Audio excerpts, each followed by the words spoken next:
Welcome back, everybody. This is Natural AF. I'm your host, Isaac. And I'm Alexa.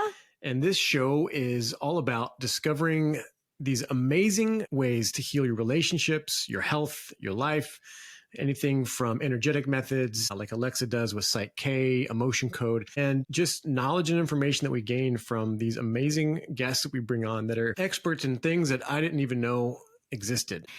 And in this week's episode, we have our beautiful friend Leah Talipeau on to discuss all things motherhood, raising kids, and it's quite raw and emotional, this episode. In the second half, Leah very openly shares her recent miscarriage that she experienced, and I'm so grateful for her to share this. I first saw her posting about it on social media, and it's so relevant to the work that she does, working with mothers and these different seasons of motherhood.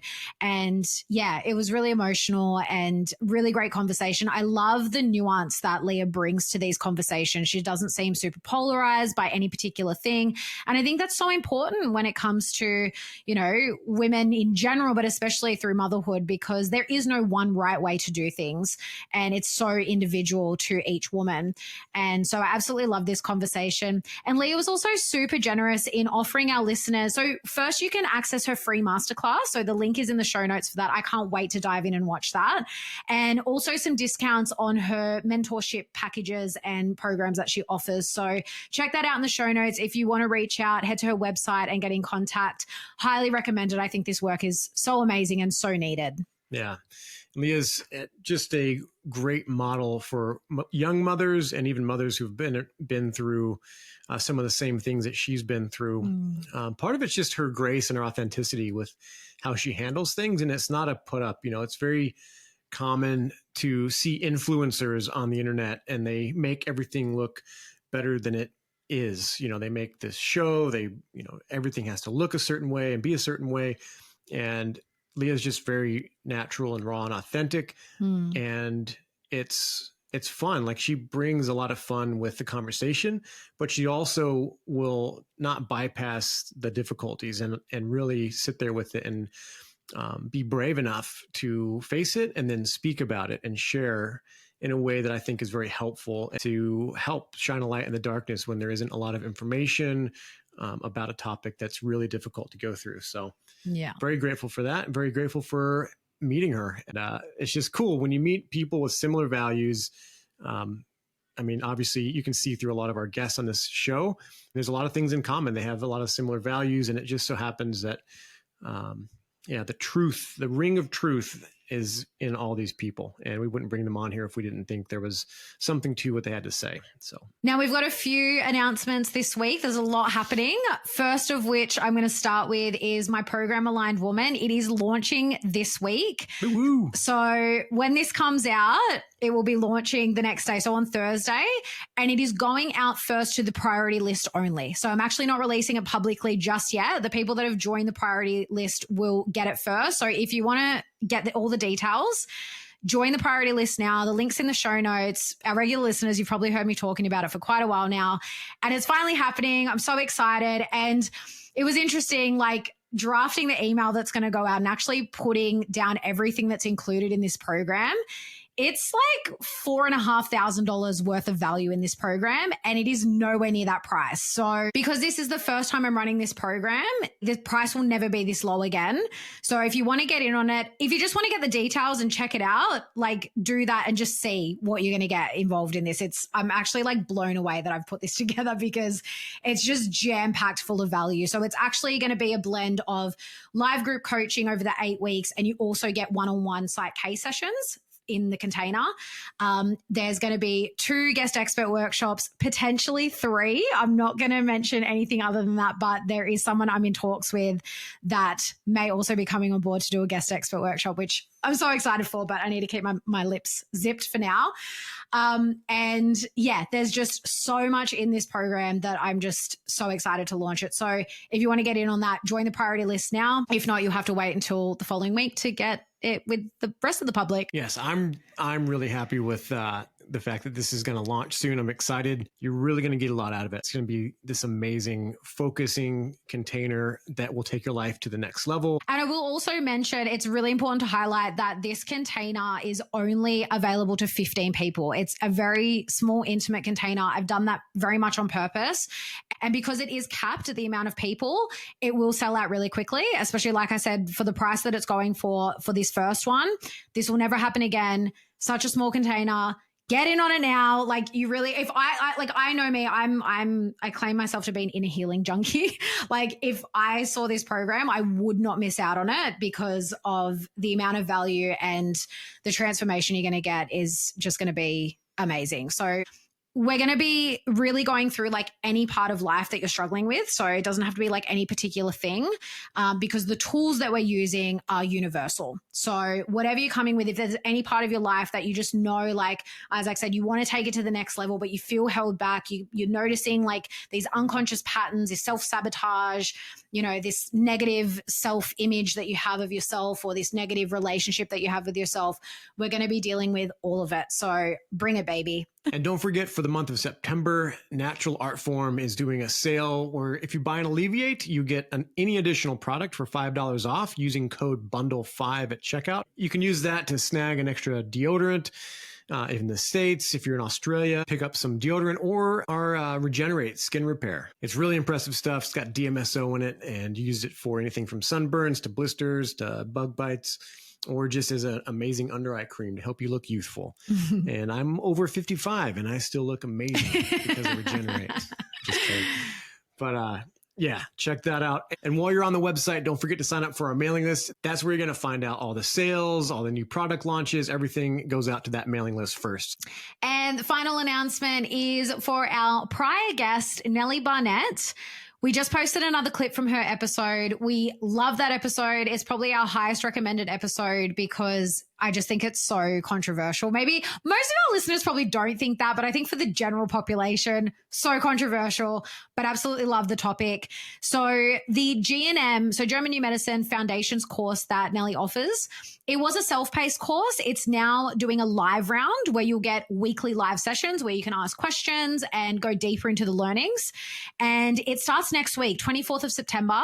And Nellie has very generously given us an affiliate code for our listeners. So anyone wanting to join will get $100 off using the code naturalaf_GNM live, which we'll put in the show notes so that you don't have to remember that.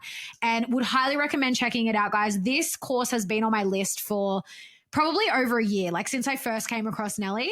And I just think it's such valuable information. Like the course isn't for like, you don't have to like want to use it professionally. You can literally just use it within your family. And it just gives you a whole different perspective and a whole different toolkit on how to deal with physical health. And I can't recommend it highly enough. So go and check that out. We'll have the link in the show notes and you can use that code for a sweet discount. All right, just real quick before we get into the episode, this is a longer one. So, the second half of it, roughly, we wanted to give Leah the space to, share her full story about the miscarriage that she had. And if you're currently pregnant, you might just consider skipping that part unless you're fully confident in yourself that it's not going to affect you. But yeah, it is a detailed telling of what she went through, what she felt, and how she's moved through it or moving through it. It's really inspiring. But yeah, again, if you're pregnant, maybe just give it a pass. All right, let's get into it.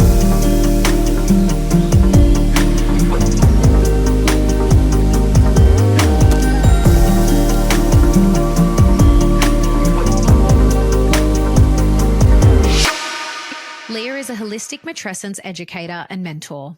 She provides guidance to women and mothers in the sacred journey of motherhood using the Seasons of Matrescence framework, a strengths-based approach that highlights the cyclical and seasonal nature of motherhood.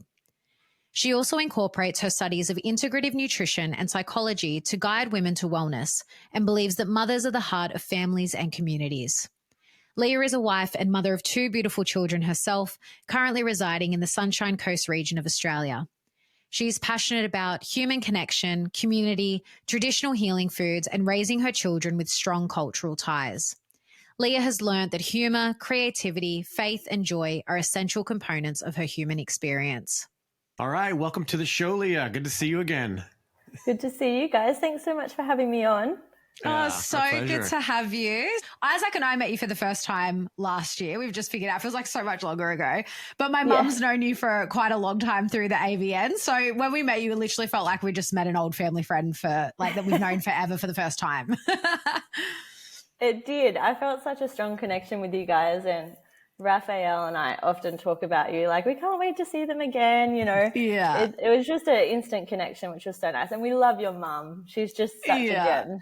Yeah. She's great. She's so a great nice. connector. Yeah, for sure.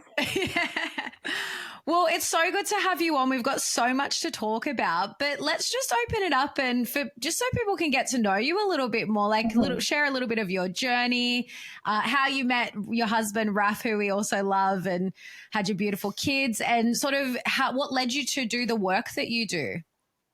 Ooh, this is a big one, and I certainly was not prepared to talk about like how we met and all of that. I feel like you would have to stop me because I could talk about that for actual hours.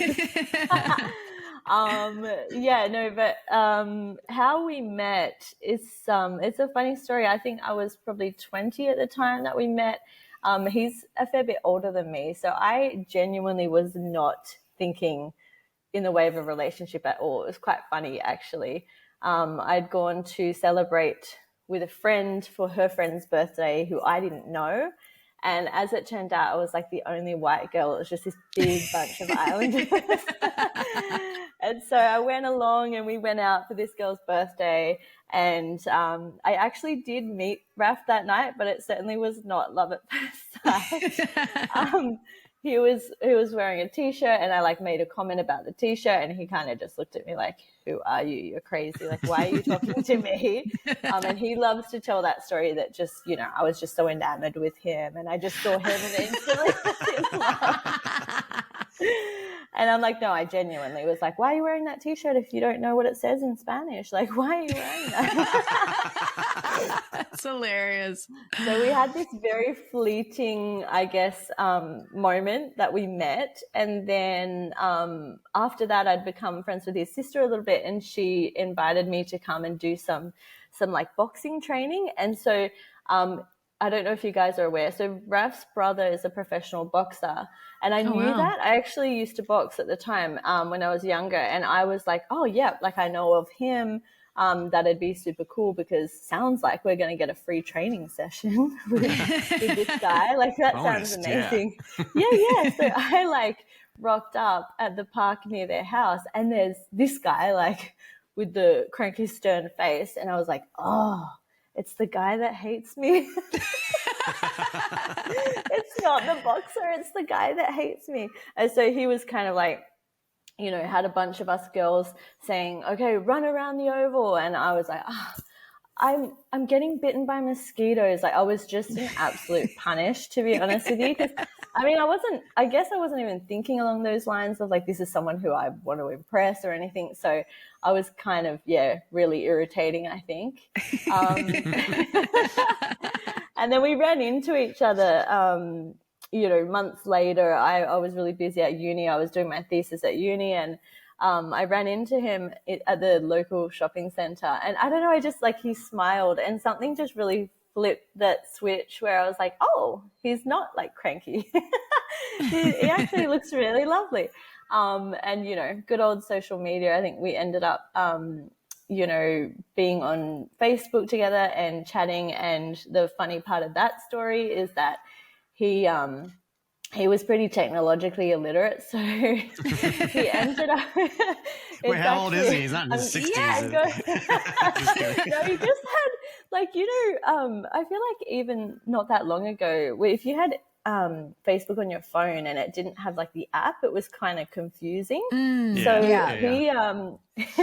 He ended up, I think what happened was he thought that he had sent me a private message. Now, it was on my wall of Facebook, basically like, hey, would you like to go out? Would you like to go out? No way.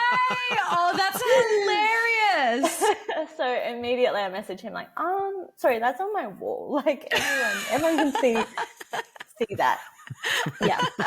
So he invited me out on a date, and it was so funny, like just in on the way there, I remember I was thinking, oh, I don't want to do this. Like, I don't like dating. It's not my thing. I hate this kind of anticipation and not knowing someone and small talk. And then I thought, I'm just going to go home. I think I'm just going to go home. Like, this is silly. And then I got there, and as soon as we started talking, it was just like, you know, people say that's the one. Like, it was just, I feel like from that moment, it was just, there was no question. Like, that's the one. That's who I'm meant to be with. So that's, the rest is history, as they say. Yeah. How long have you guys been together now? Oh, he's the numbers guy. I'm like hopeless. We got together, what was it, 2019. So it'll be like 16 years, 15 years, 16 years. Oh, wow, that's amazing. Something like that. Yeah. Awesome. Makes me feel old when I say that. That's a good run, though. That's amazing. Oh, it's a good run. Yeah, it's been ups and downs, to be honest. Like, it's, you know, I think about myself. I was 21 when we actually got together. I was such a firecracker. I was so, like, you know, willing to. You still are a little bit, Leah. Yeah. And I was just like, let's argue. Like, let's argue about everything. Were you a bit like, because I think now I'm familiar with a little bit of like your socials, and we've talked a bit. Like, do you feel now you're a bit more like, you know, a little more trad, a little more like leaning towards like the homestead life and like wanting that kind of traditional stability? And then when you were younger, like a lot of women were a bit more roped into the social dynamic of like the feminist sort of pseudo-feminism ideals. Or neo-feminism and all that. Yeah, that's such a good question. I feel like there's so many layers to this conversation. And for me, certainly I recognize, like, even when we met, like I said, I was doing boxing and I was actually doing capoeira, which is an Afro-Brazilian martial art. I was very in my masculine. And particularly being like, you've seen me, I'm very petite. So I always had this sense that like I have to protect myself. And I think definitely when we met, like I really love, you know, keeping fit and that kind of stuff. And I think there's nothing wrong with embracing that aspect of yourself, you know, boxing, great, whatever. Like I always thought that that would be such a big part of my life. But I do think over time, naturally, particularly once I had met Raf and he had really that protector role, like he's physically very big and strong and then he does want to, you know, protect. Initially, there was a bit of resistance to that, I do think. And I definitely felt like quite masculine. And I think just naturally over time, particularly I think becoming a mother, I definitely have embraced a lot of that femininity that I shunned before because, you know, unfortunately it is seen like a weakness. And I, you know, it's really interesting too, because I grew up in the context of a young woman in Australia in, I guess, you know, the 90s and early 2000s and whatnot. And there was a lot of cultural, I guess, opinions and that kind of thing on what it meant to be a woman and you have to be strong and independent and that kind of thing. But in the background, I also grew up in a church where they really talked about traditional values and that kind of thing. So I sort of grappled a bit. Like I remember thinking there's a particular verse that's often said in unions, you know, in weddings where it's like women, wives, submit to your husbands. And I said to the pastor, can you not say that? Because I had misinterpreted that verse. And I also wasn't aware that the verse went on and that there's more to it. But I think that people often highlight those kind of things to say, you know, paradigms like Christianity, it's women are seen as less and that kind of thing. But I think once you dive deeper, you understand what the greater meaning of that is. And I guess, you know, we could talk about that topic for ages. Yeah, absolutely. But I definitely have embraced, I think like in terms of, you know, I grew up in a very modern traditional household. My mother did sort of the tasks like the child raising and that kind of thing. And my dad was the provider financially, but unfortunately we didn't have a lot of time for that level of connection. So I often say to people, this sort of this view of the trad wife, it's actually quite a modern concept. So in my view, traditional living is multi-generational. Typically, it's more community living, tribe living. Like I find it's quite strange to me to see a lot of what's online about traditional, I guess, living, particularly for women.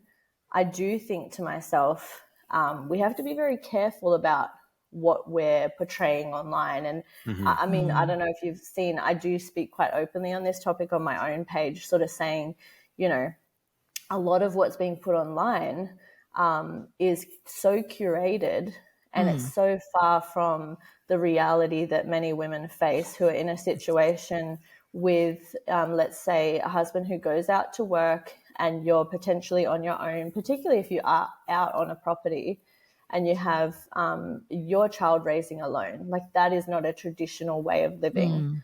Right. So I'm very passionate, about, yes, I love making food. I love taking care of my family.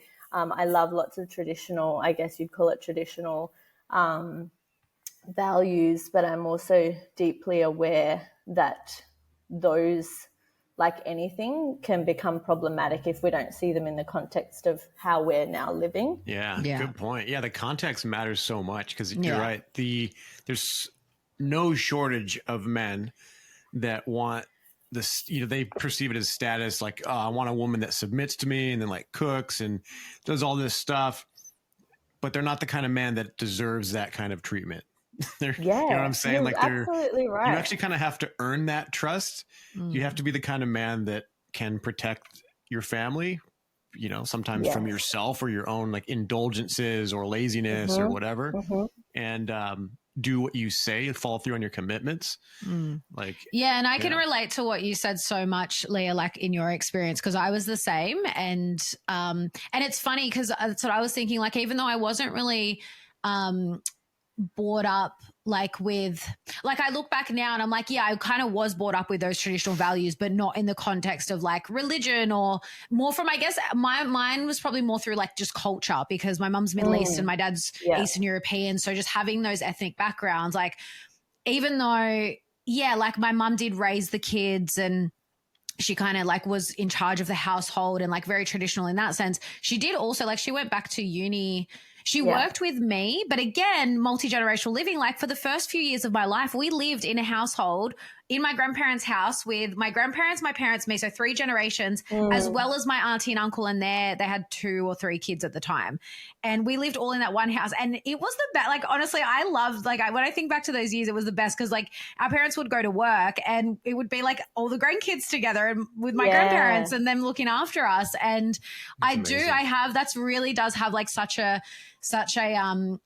like a strong place in my heart that is like such a great way to live. And that's like, we're on the same property as my parents. And that's kind of the dream, is like, oh, I can't wait to like, we have our babies here and they can just go down to the grandparents' house and like, you know, that communal living. And, you know, it's not for everyone. And it's also not like accessible for a lot of people. Like, you've got to have a big enough house or a big enough property. But even just having that community around where, you know, you have like people that you trust, whether they're family or just really close friends that have those relationships as well with your kids, and you can have those relationships with their kids. I think that's so important, because you're right. In this modern age, it's like, what is traditional living, you know, because in a lot of cases, like, a lot of women still work. And like, even with what you said about, because, you know, I've talked about this a lot on this show, is like, I was the same. I kind of got to this point, like only in the last few years, like when I met Isaac, where I was like, I've been in this masculine energy, like most of my life. And, you know, a little bit like you. I mean, I'm small, but like Leah's tiny. She's even smaller than me.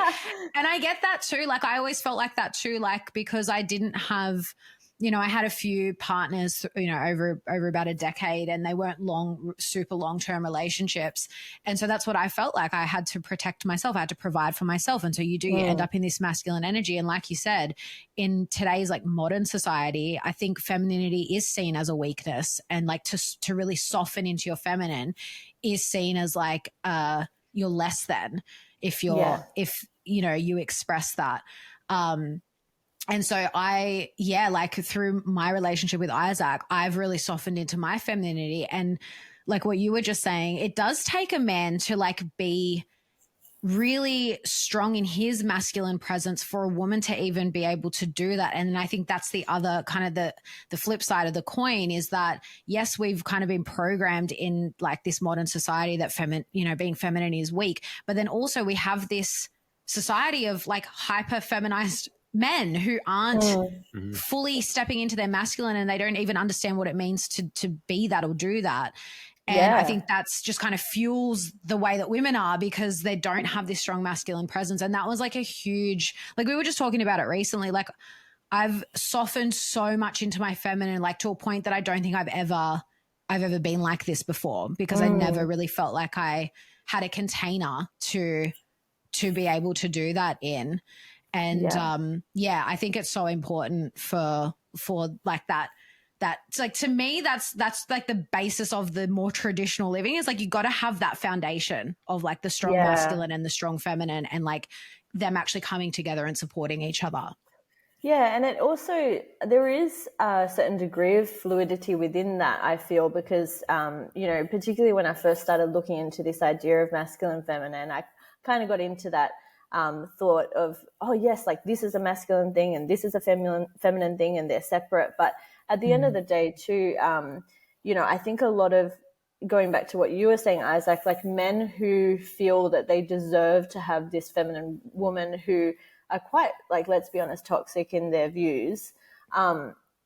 If you expect, for example, this is my personal opinion, if you expect that your job in providing financially for your family is more important than the job that your wife is doing at home, and if you expect that every day when you come home, dinner's on the table at a certain time and that you have zero responsibilities, I don't think that you really grasp the situation that you're in. And unfortunately, because of the modern way in which we're living in the nuclear family, like something has to give, and men do have to step up in that role of, like, my husband is amazing at doing the washing of the clothes and the folding. Like, that's his thing.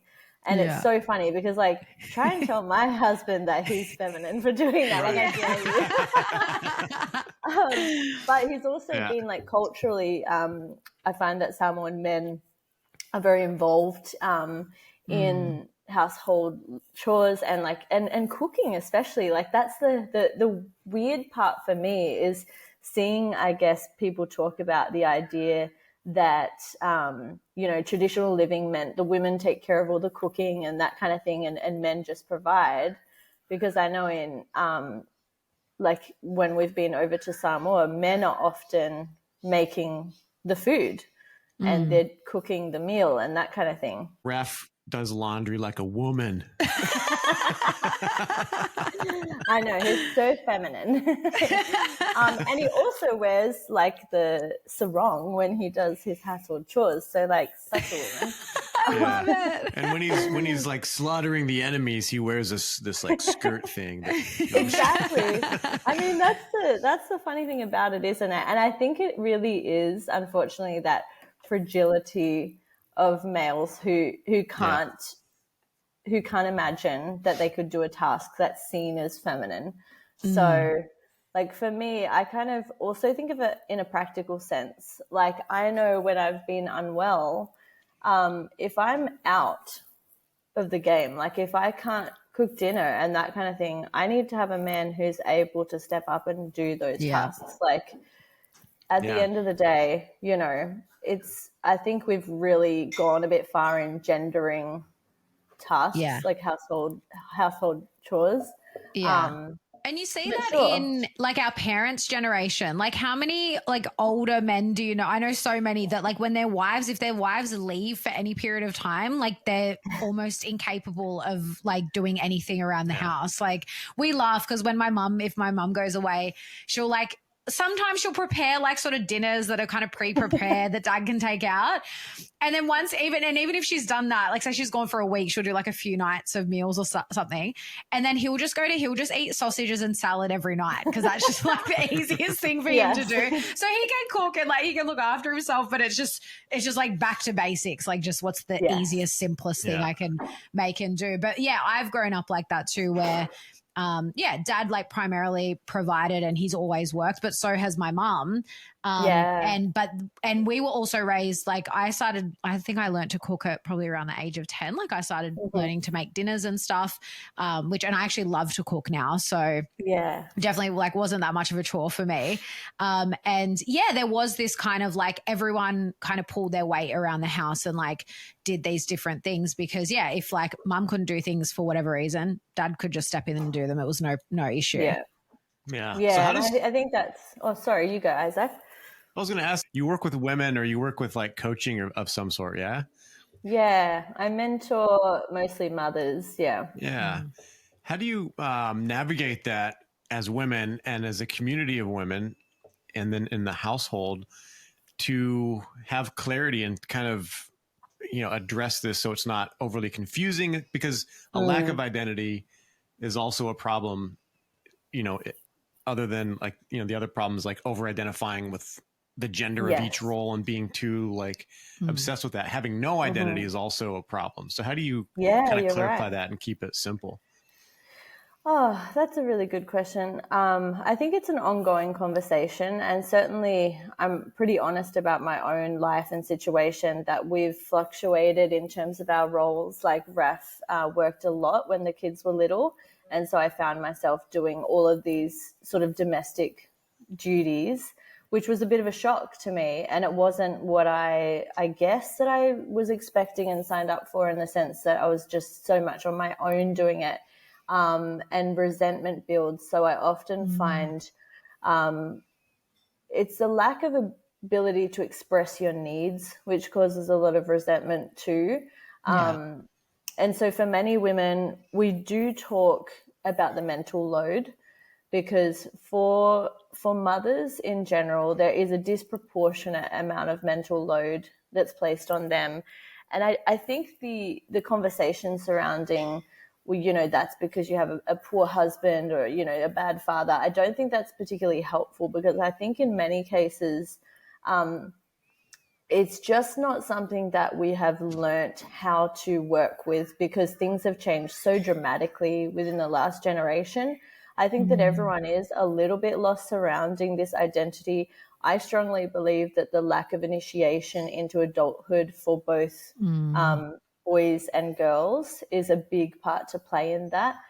So I am really passionate about that. Obviously, I work a lot with mothers and the initiation into motherhood, but I often find that women haven't even been initiated into womanhood yet before becoming a mother. And that was something that struck me quite early on in my mothering journey, where I was like, this doesn't really make sense. Like, I feel like I don't really know how to even be an adult properly.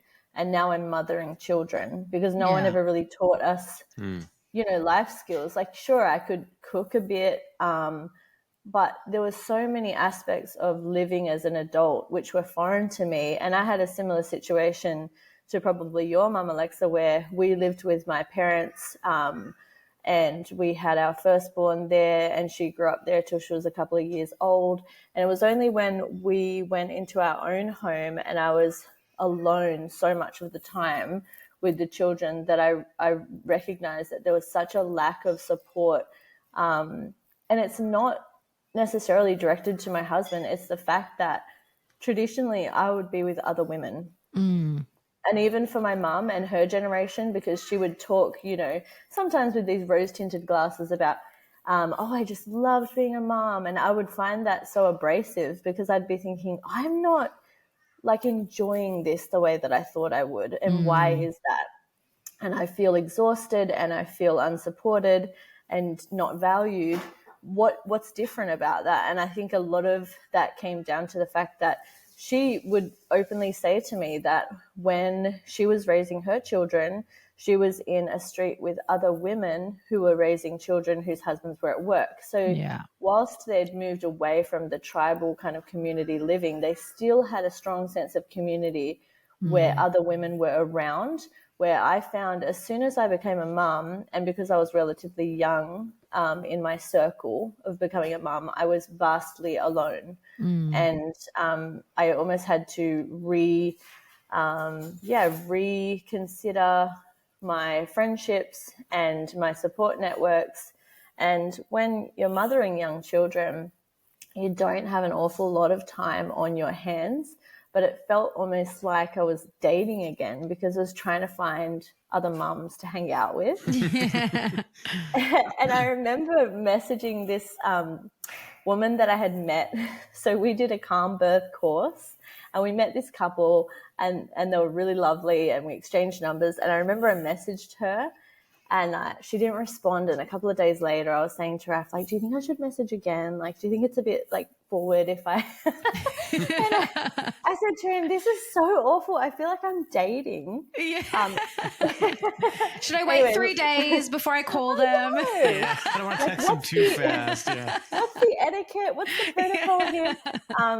But yeah, it was almost like that. And, you know, fast forward, we're actually really close, best friends. She lives in LA now.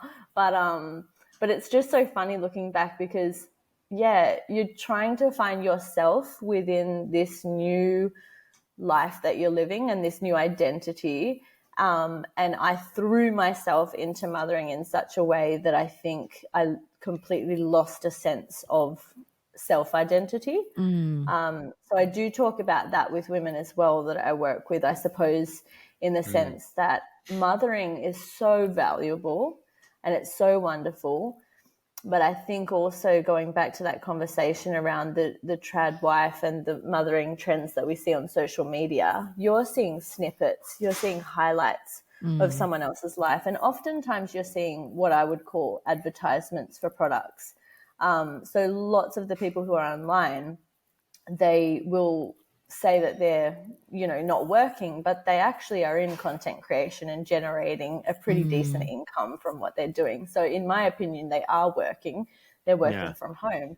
And, you know, how we convey that to other mothers, lots of people would disagree with me on that and say, you know, it's okay. And in fact, it should be encouraged to really highlight the beauty of motherhood. And absolutely, I strongly agree with that. But it was only when I really understood the nuance and the ability to see the duality that I could actually appreciate all of the aspects of motherhood. Because initially there was a lot of self-abandonment and there was a lot of resentment, and it came up physically for me. And it's an ongoing conversation. Like, we have conversations and sometimes arguments in my household still about what sharing the load looks like. Like, it's an ongoing thing. So I think it's something that many people grapple with just as couples in general. But then when you add in children to the mix, and we're trying to work out in this modern world, how does it look to be a healthy, functioning family? What does it mean to be a mother? What does it mean to be a father? Like, it's changed so dramatically, even from the time that I grew up in, that I think people are forging their own identities surrounding that. And that's okay. But I think we need a lot more guidance and instruction on what lots of the parenting looks like in reality for people. So like I said, with that initiation into adulthood, it comes with great responsibility and privilege. So, you know, when you're a kid and you're kind of just like, I can't wait to be an adult. I'm going to eat whatever I want, whenever I want. Yeah. And then you get to adulthood and you're like, wait, I have to pay for that? And then you're kind of like, actually, I don't really want to be eating like chocolate every day. I think, sadly, because we don't have that initiation so much into adolescence and adulthood, we are finding, and I will admit within myself, like, I felt like really a child masquerading as an adult and feeling like I didn't know what I was really meant to be doing because no one had really given specific instruction on what to do. We're taught to go through schooling and then seek tertiary education and then come out the other side and get a career, and that's it. Yeah. But like life skills are so lacking that I definitely felt like, hang on, I'm just wearing big girl boots and I don't know what to do here. Yeah. So I think it's a big issue for people, particularly when we consider parenting, that there's lots of people, I will say, who I feel like are children in adult bodies. Yeah. And like, you know, parenting, adulthood, whatever kind of role you come into society, which holds some privilege, also holds responsibility. But I think we do a big disservice to young people often these days, just really lavishing them with privilege and not expecting a lot in terms of responsibility. And that sort of unbalance, I believe, causes such a sense of entitlement. And I think, you know, it might be controversial to say, but I think we're raising selfish adults or, you know, young people who don't understand so much what it means to sacrifice as well. Like I lived a life of my own desires, really, and I wanted to be a mother and I was really excited about it, but I had really no concept of the sacrifice that would be involved. And lots of people will say, but it's not a sacrifice. It's, you know, and I think, well, what is the word sacrifice? It is giving of yourself. Like when you become pregnant and you grow a child within your own body, that in itself is a definition of sacrifice, because any woman who's been pregnant understands what level to which her body is given over to this new being. And so I feel like there's a lot of this problematic conversation surrounding sacrifices and whether or not you do sacrifice and whether you should, and you should still be your own self, and, you know, babies shouldn't take all of your identity. But for me, there's cycles. So there's times and seasons within motherhood that are hugely sacrificial. And there's other times where you can feel the balance swaying, and you can feel that there's more room for you to explore the things that you need to do. But I think we just don't have any kind of understanding of how that looks like in a life. Yeah. Yeah. Oh, it's an amazing conversation. Yeah. There's so many good points. Yeah. I love what you're saying, because yeah, it's so true. And what just came to mind now too is, and because Isaac and I often talk about this, and I was just saying again the other night, we watched a movie and it was like a 1998 movie, and I was like, yeah, no, and then we finished. I was like, that was so good. I was like, they just don't make movies like this anymore. I can't watch new movies anymore. They're terrible. And one of the things I absolutely can't stand, and again, this is the programming, is that we're so conditioned that we can have it all. We can have the career and have the children and have the family and do it all. And then so you've got this society of women that are so burnt out and drained and not in their feminine essence. They're just like in this hyper masculine state of like just doing everything. And because again, like the nuance to that is like, I believe that, like if you want to look at masculine, feminine qualities, the masculine is more sort of like tunnel vision. They just focus on one thing at a time. Women are generally more like, you know, we can juggle like lots of different things and organize and whatever. So yes, we have that ability, but I feel like we've been pushed so far to like just be in that all the time. And like we're so taken out of that feminine essence. And then it's like in movies and stuff, you constantly hear this, like the way that they talk about having children and like how, I can't wait to get away from them, and like getting away from the husband. And like, it's like this really negative connotation. And then like in a lot of these like newer movies, like, you know, from the last sort of 5 to 10 years, like you see them, it's like, you know, mothers, you know, they go on this girls trip and they're just going wild. And I remember there was one, I went to the movies with my cousin and watched it. This was years ago and I was still living in Sydney. And I just was watching it thinking, oh my, like if this is how mothers behave, like this is concerning. Like it was just so far, you know, they're in Vegas and just, all this stuff. And like, I love that you said about the cycles as well, because that is like, you know, literally just before you said like it goes in cycles when you talk about sacrifice, I was thinking like that's just a part of life. Like we go through those natural cycles of having to sacrifice things. And usually the sacrifice is for something greater. And that's what I think we've also lost, where we do have this generation of such entitled children and young adults that don't understand the nature of sacrifice and hard work. And when I say hard work, I don't mean like having to slog your guts out to like work for something. I'm talking about committing to something and getting like the long-term gain out of it, not this, like we're so conditioned, especially with like social media and 7-second reels and all this stuff. It's all about this instant gratification, and like they've lost that, the long-term sight, like the vision for like, well, what do I really want for my life and what's it going to take for me to get there? And that's, you know, talking about sacrifice, that takes sacrifice. Like if you want to have a family and, you know, you want to provide for them, and like as a woman, you want to have kids, there are things that you're going to have to sacrifice from your life in your 20s to get to that. You know, because I'm totally with you. And actually another thing sorry, I'm like rambling because you made so many good points. And what you said about like when you felt alone in motherhood, like, and because you were relatively young, that so many women are having children so much later. Yes. Whereas you look back at our parents' generation, it was like everyone was having kids in their 20s, like anywhere from like 22, 23 to like my mom had me at 27, and that was late for them, you know? So we have lost that as well, where I think you're right. Like a lot of women that are like having children, especially in like city areas, suburban areas, it's so scattered now. It's not like, you know, like you said, like your mom, like everyone on the street was having babies and we all had each other to lean on. Like, yeah, we've definitely really lost that community and tribal aspect as well, for sure.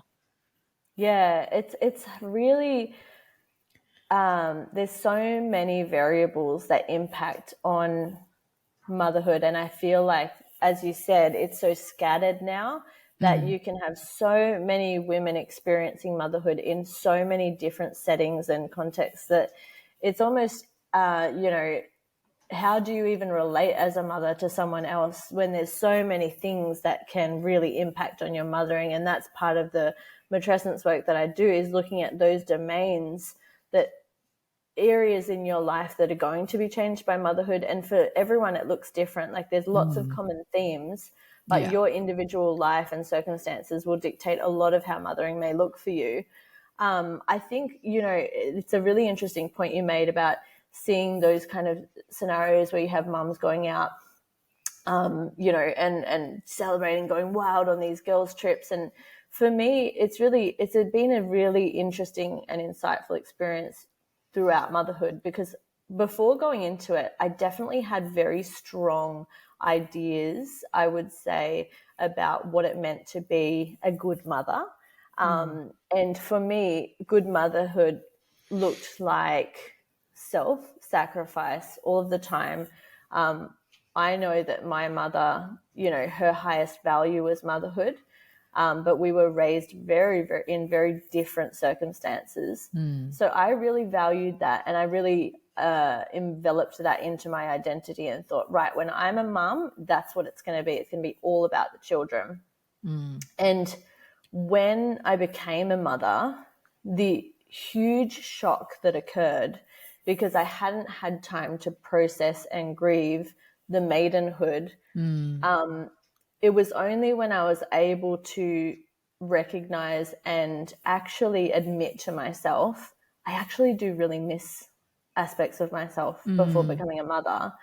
And lots of people will sort of frown upon that and say, you know, well, you should be grateful. But this is a lot of the work that I do, holding space for opposing emotions, which we're not very good at doing in the Western world, is understanding that simultaneously two emotions can coincide and both be valid.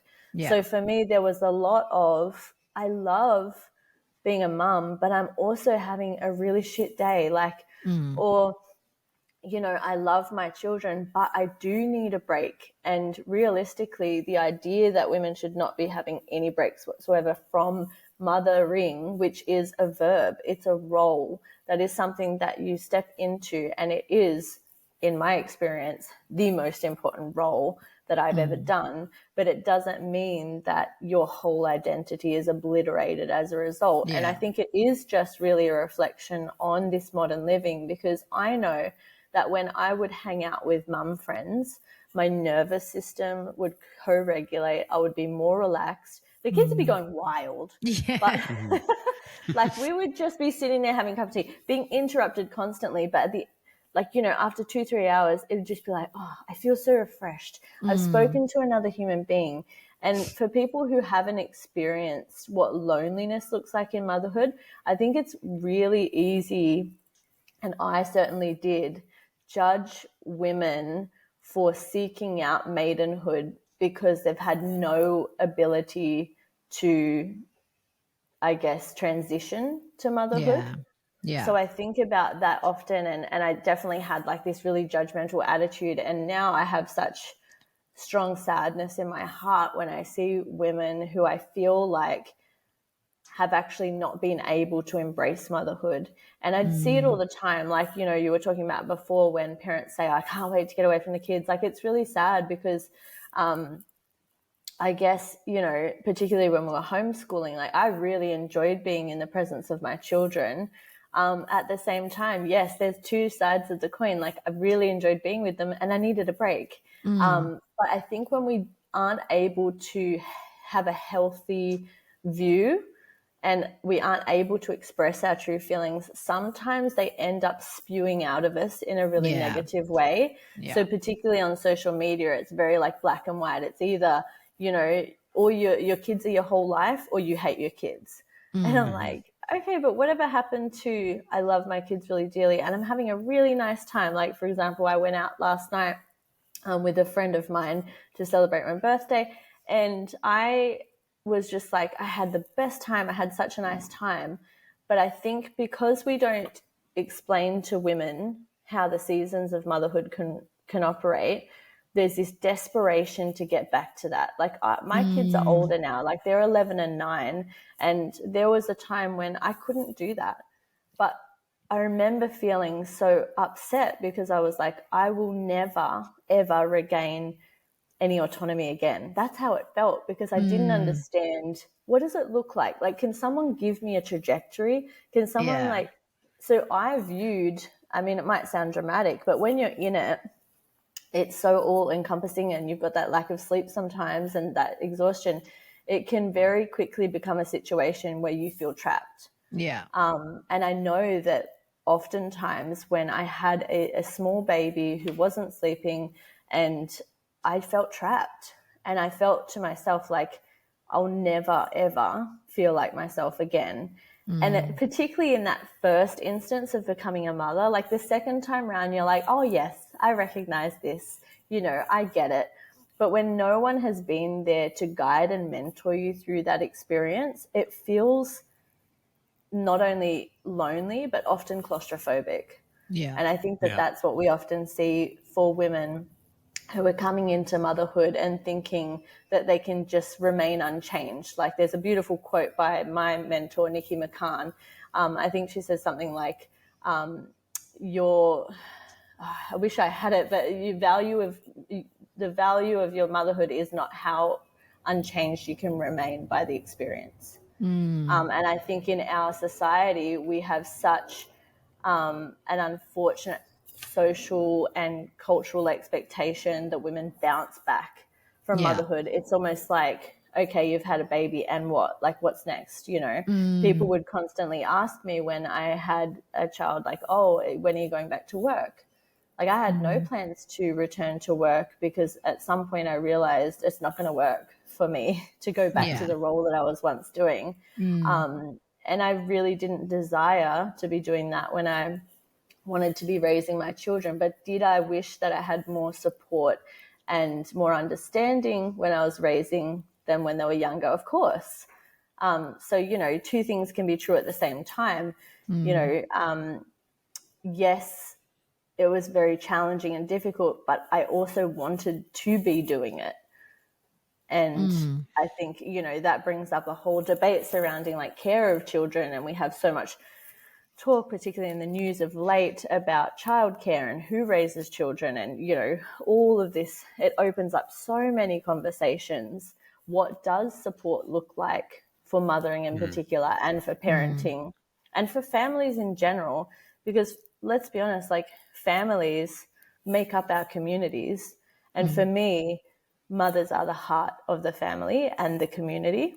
You just see the way that women rally, not always, sadly, but I feel like women have such a great capacity to rally for one another and support one another, and you know, verbally express to one another what's going on for them, that naturally we're inclined to do that. But when we have that separation, when we're not, you know, seeing one another and being able to support one another, it feels very lonely. There were days in my mothering journey where I never saw another adult, like another person. And it's so funny because, you know, you're quite naive. And at the time, I remember I was raising our firstborn, and I said to my husband, oh, like, I wish I could trade places with you, because I would be happy to go to work and talk to people. And he was like, I don't want to talk to people. I was like, trust me, you do, when you have no one to talk to.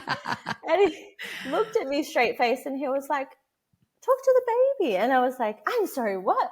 Like, there is this is not a dual conversation. Right. This child doesn't even have proper words yet. Like, what do you expect me to talk about? But you don't understand, I don't think, what that's like until you've been through it. Yeah. And so for me, like, having been through that and understanding, I guess, the impact that it can have on you, and just really understanding, like, everyone does have different needs. So I'm a very verbal, I would say more extroverted person. I love being around people.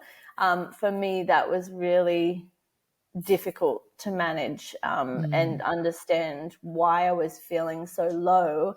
And, you know, I would have a play group that I organized on a Monday, so us mums could really, a Friday rather, but it doesn't really matter, but would organize it so that us mums could get together, because play group, like, it had nothing to do with the babies really, it was for us, of course. And so, you know, Friday would roll around, and I had my eyes on the prize. It was like, Friday is the day that I get to see people. It's such a big deal. And it, you know, it sounds so trivial, but at the time, like, honestly, I think just little things too. Like, I didn't really understand coming into motherhood what maybe I should do with my days. Like, no one sort of said, hey, here's an idea of what a day might look like at home, because I went straight from being in a full-time role to being at home with this little baby that I was getting to know, and thinking, like, okay, I know they have to sleep, but, like, when? And it's so bizarre to think that I really felt that, particularly for someone like myself from a really big family, I'd grown up with babies and children always around me. I was like, I'm going to kill this. Like, my expectation was just, I am going to be so good at this. Yeah. And Raph and I shudder to think. I remember we looked at each other one time and we're like, we're going to be such good parents. And then it was like, shock, horror. Because you just presented with this child and you're like, what do I do with you? Yeah. Like, I spent so much time, and I talk about this a lot for women and for mothers particularly, but I spent so much time thinking and learning and researching about birth. And I often say, you know, birth is the wedding day, but raising children is the marriage. We need to stop focusing. I mean, look, birth is so important. It's such a pivotal part of life, and, you know, your introduction to motherhood. Like, don't not focus on birth, of course, but I think we need to sort of get away from the idea that birth just makes you a mother and then that's it, you're just a mum. Yeah. So for me, like, working in matrescence, the idea is that becoming a mother is an ongoing process. It's not linear. It's not a one-off event. You're always becoming. Yeah. So I want to go back to something you brought up a few times, and it's like this in the men's circles as well, talking about initiation. And I had this viewpoint. So it's really, really critical, like you said, to have an initiation in the beginning. But I see it as like kind of like the Freemasons, where they've got all these levels, and you have to go up. I'm a 27th degree. Like there's other initiations as you go. You go through potty training. That's an initiation, and then you figure out like now you've got 2. And then you get to the initiation point where you have the older one is able to help take care of the younger one. Yes. And now your team is growing, and then and then there's the initiation of like starting a women's like hangout thing for, young mothers. And then okay, now I'm like organizing and I'm structuring my own, like caring for myself by helping others care for themselves. And like, there's all these different other initiations that are really important to go through. It's almost like you could make a little ladder and just be like, all right, let's focus on the next step. True. No, I love that analogy, because I think you're so right. And this is the thing where you're just constantly learning and understanding and unraveling within yourself. And there's been points during motherhood where I'm just like, I don't want to learn another thing. Like, stop with this. There's a new phase all the time. Learning, recently I set up an OzTag team for my daughter, and it was so intense. I was like, this is wild. I don't know if I signed up for this. Like, no one told me. I mean, sure, you don't have to do OzTag. That's fine. But at the same time, like, you are always, as they're growing, learning and being initiated into a new phase of parenting. And I love that, because I think it is so true. There's always, these new phases, and you're always becoming an expert in things that you never signed up to become an expert in. Like, like you said, like, oh, okay, now I'm an expert in toilet training and no one told me how to do it. Like, I think women in particular are exhausted at trying to find information, and there's such an information overload that particularly with the introduction of social media, mums are just bombarded with information all of the time. And so one of the things that I do specifically for mothers is talk about, like, let's quiet that noise. What do you want as a mother? Who do you want to be as a mother? Because I found that early on, we talked about that sense of identity. Early on in motherhood, I over-identified with certain groups of mothering. I was like, okay, yep, I'll be an attachment parent. I'll be a baby-wearing parent. Like, I'm a breastfeeding mom.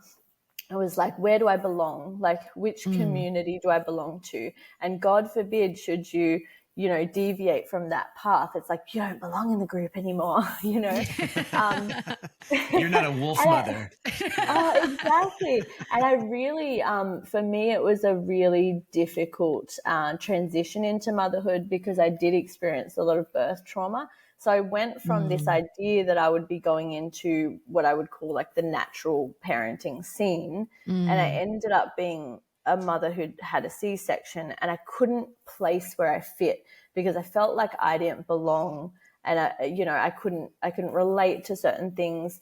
And it's just really interesting the way that there's like these camps of motherhood. Like, I didn't even know that there was so many words and terminology that was used in mothering.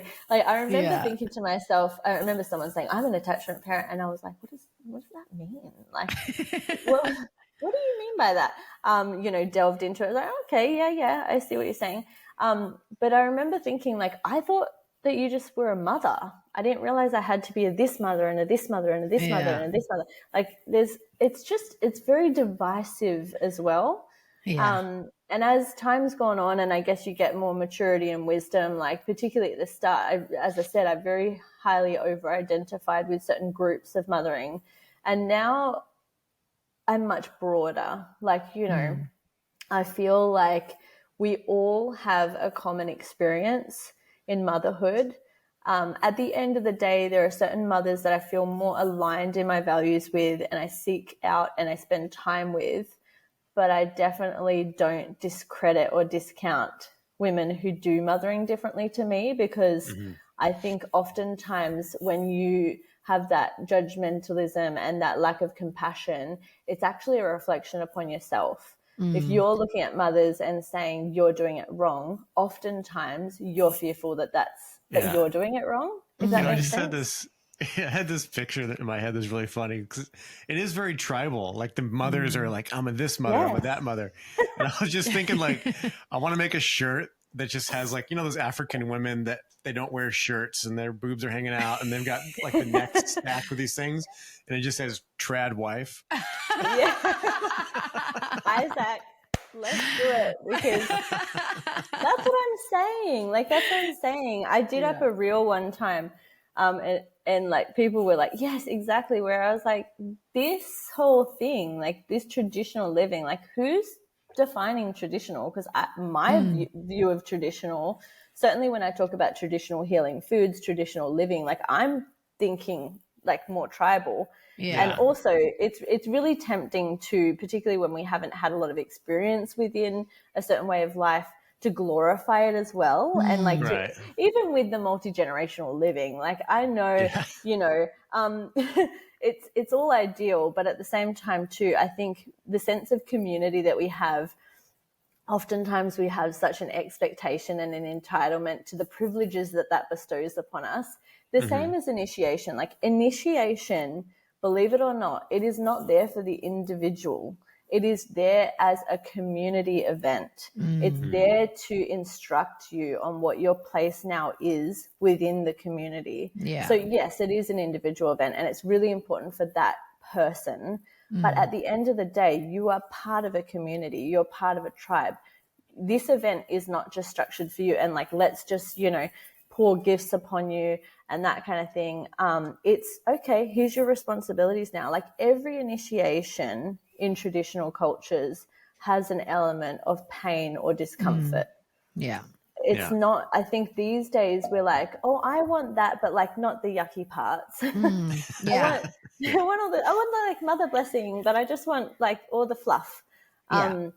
Because we have to be honest with people. Like we are setting people up and initiating them into an area of life that's going to be challenging in some way. Like rites of passage are there for a reason, because you have to be prepared for what's to come next. It's not just to go, yay, good for you. Like, I look at Australian culture, you turn 21 and you get a yard glass and it's like, whoopee, like you chug beer and that's your initiation into adulthood. Like it's and that's wild. All that's required. Yeah. Well, that's what I was thinking earlier when you first brought up initiations. I was like, what are our initiations? Like you might have a sweet 16, which isn't really anything, but it's like you have, these, and even just birthday parties, like, and it's just like, you just get gifts and it's all like, it's very like all about like materialism and commercialism. Yeah. And then that's what I was thinking. And then you turn 18 and it's like, oh, now you can go and buy alcohol and now you can go to the pub or go clubbing. And it's like, that's your initiation into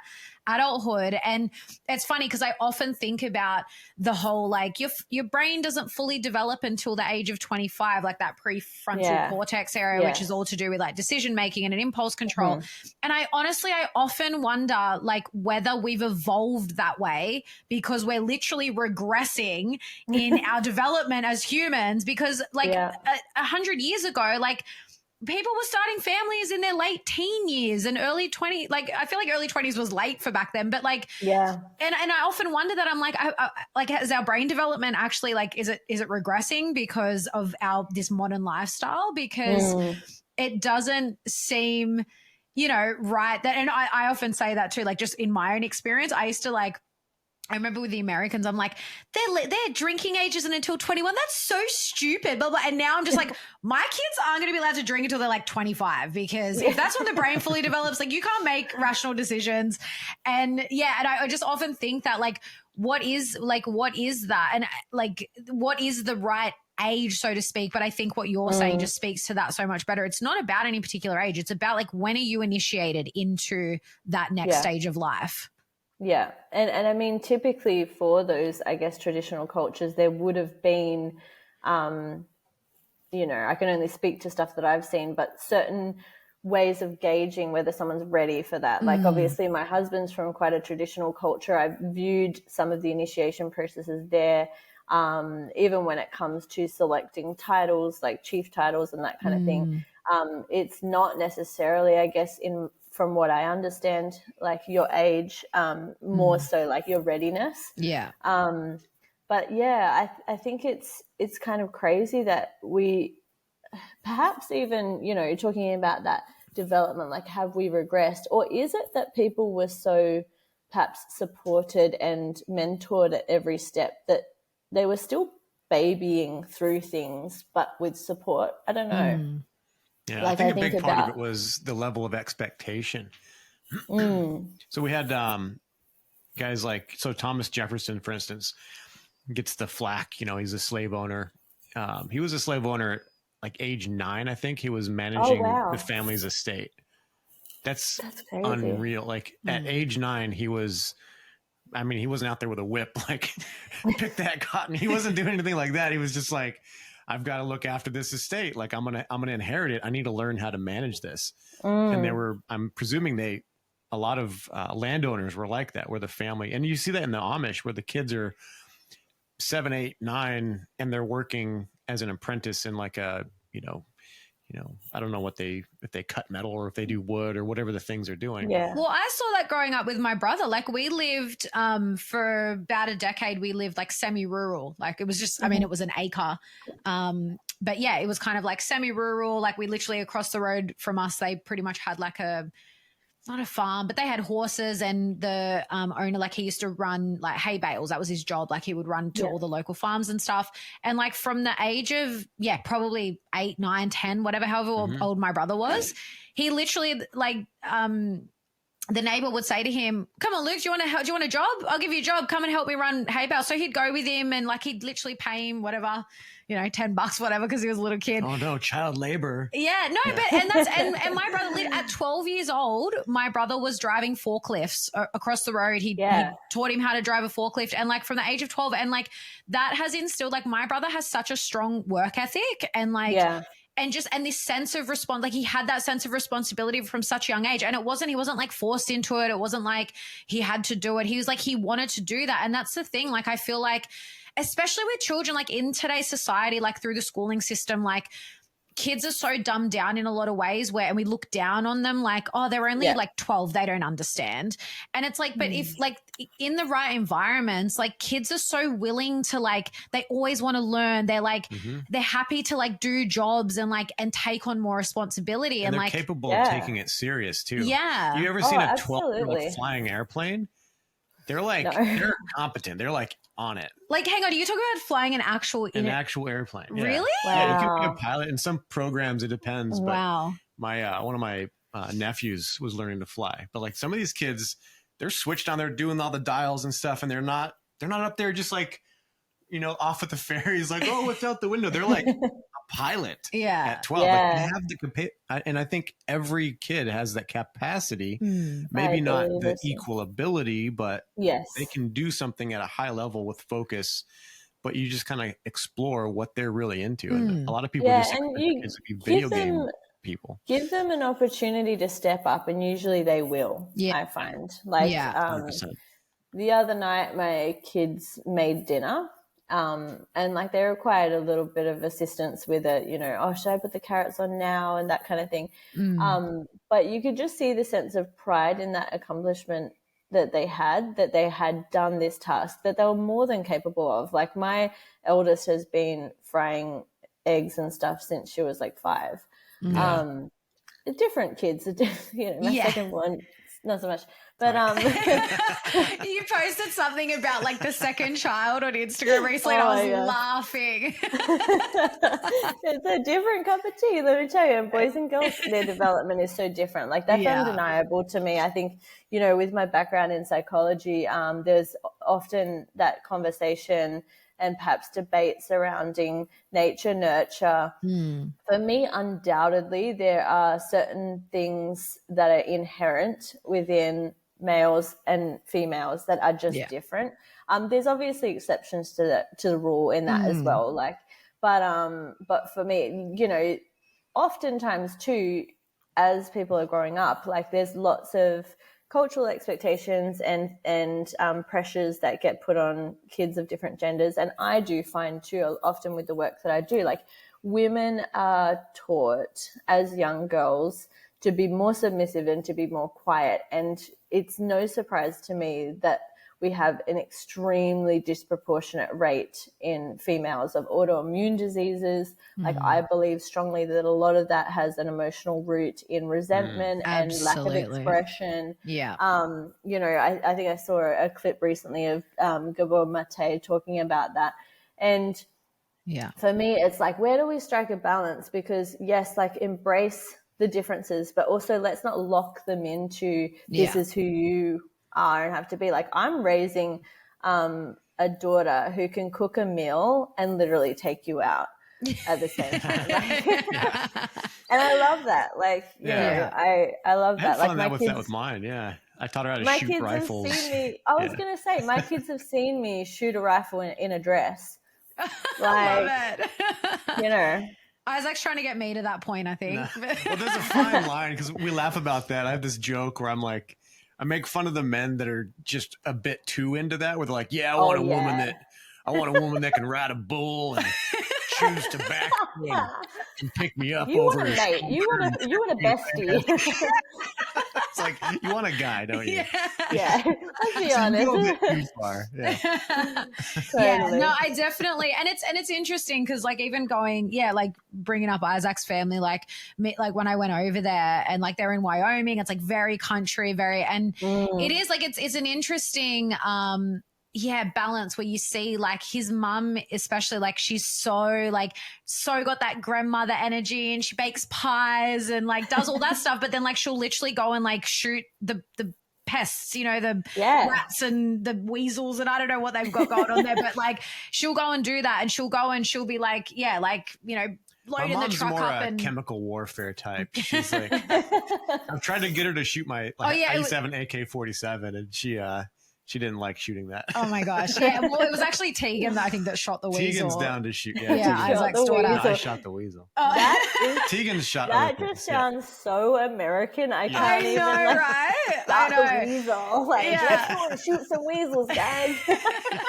Well, that thing killed like 8 chickens or something. Wow. I've literally never seen a weasel in my existence. So like, same. Goes the weasel, like pop goes that weasel. Yeah, exactly. They look super cute, but they get this like bloodlust and they just go nuts. Yeah. So but it's like foxes. Yeah. Well, but they're small. Anyway, the story they told me about this weasel like massacre this chicken massacre by the weasel. I was just like, I didn't know they were so vicious, but I've never heard of it. Yeah. But it's interesting, like in that setting, like seeing how, like a woman can be very feminine in all these ways, but then like step into this masculine role if they have to. Yeah. And I mean, tribal women for sure. Like you look at the strength of some women, like even I look at my mother-in-law, like, you do not want to mess with this woman. And like, you know, she's got the tattooed thighs and everything, and it's just like, man, like she's strong. And she's also, you know, an amazing woman who cooks and cleans and all of that kind of stuff. So it's interesting conversation for sure to have. Yeah. So I want to kind of, well, not really backtrack actually, because this was more recent. So I saw that you posted recently on Instagram that you'd experienced a miscarriage, and I was, so sad for you, but also like so proud. I think I commented, I was like, good on you for like sharing this, because I can imagine it's not easy to share on such a public, like in such a public way. But I do think it's so important to have these conversations, because especially something like, you know, even just what we're talking about, there's so much that comes along just with birth and like having a baby and then raising them or whatever. But then like there's the other side of it where you can be pregnant and then miscarry, or have like, you know, I have like family members that have experienced ectopic pregnancies, and that's been quite traumatic and all these things. So I think it's such an important conversation to have. So do you want to share with us like a little bit, like just, you know, sort of just the what's the word I'm looking for? The cliff notes, like just, kind of what happened. And because were you guys planning on having more kids? It's so funny. A lot of people have asked us that because there was going to be quite a huge gap. And this is, it's something that I've actually not spoken about sort of publicly at all. A lot of people know that we'd always thought about having another baby. I don't know how much you guys know, but our second born had a number of health issues. So we dealt with that for many years. I had years of where, basically I was just slaving away, trying to help with these health issues, cooking everything from scratch, doing all that. And it really took a toll.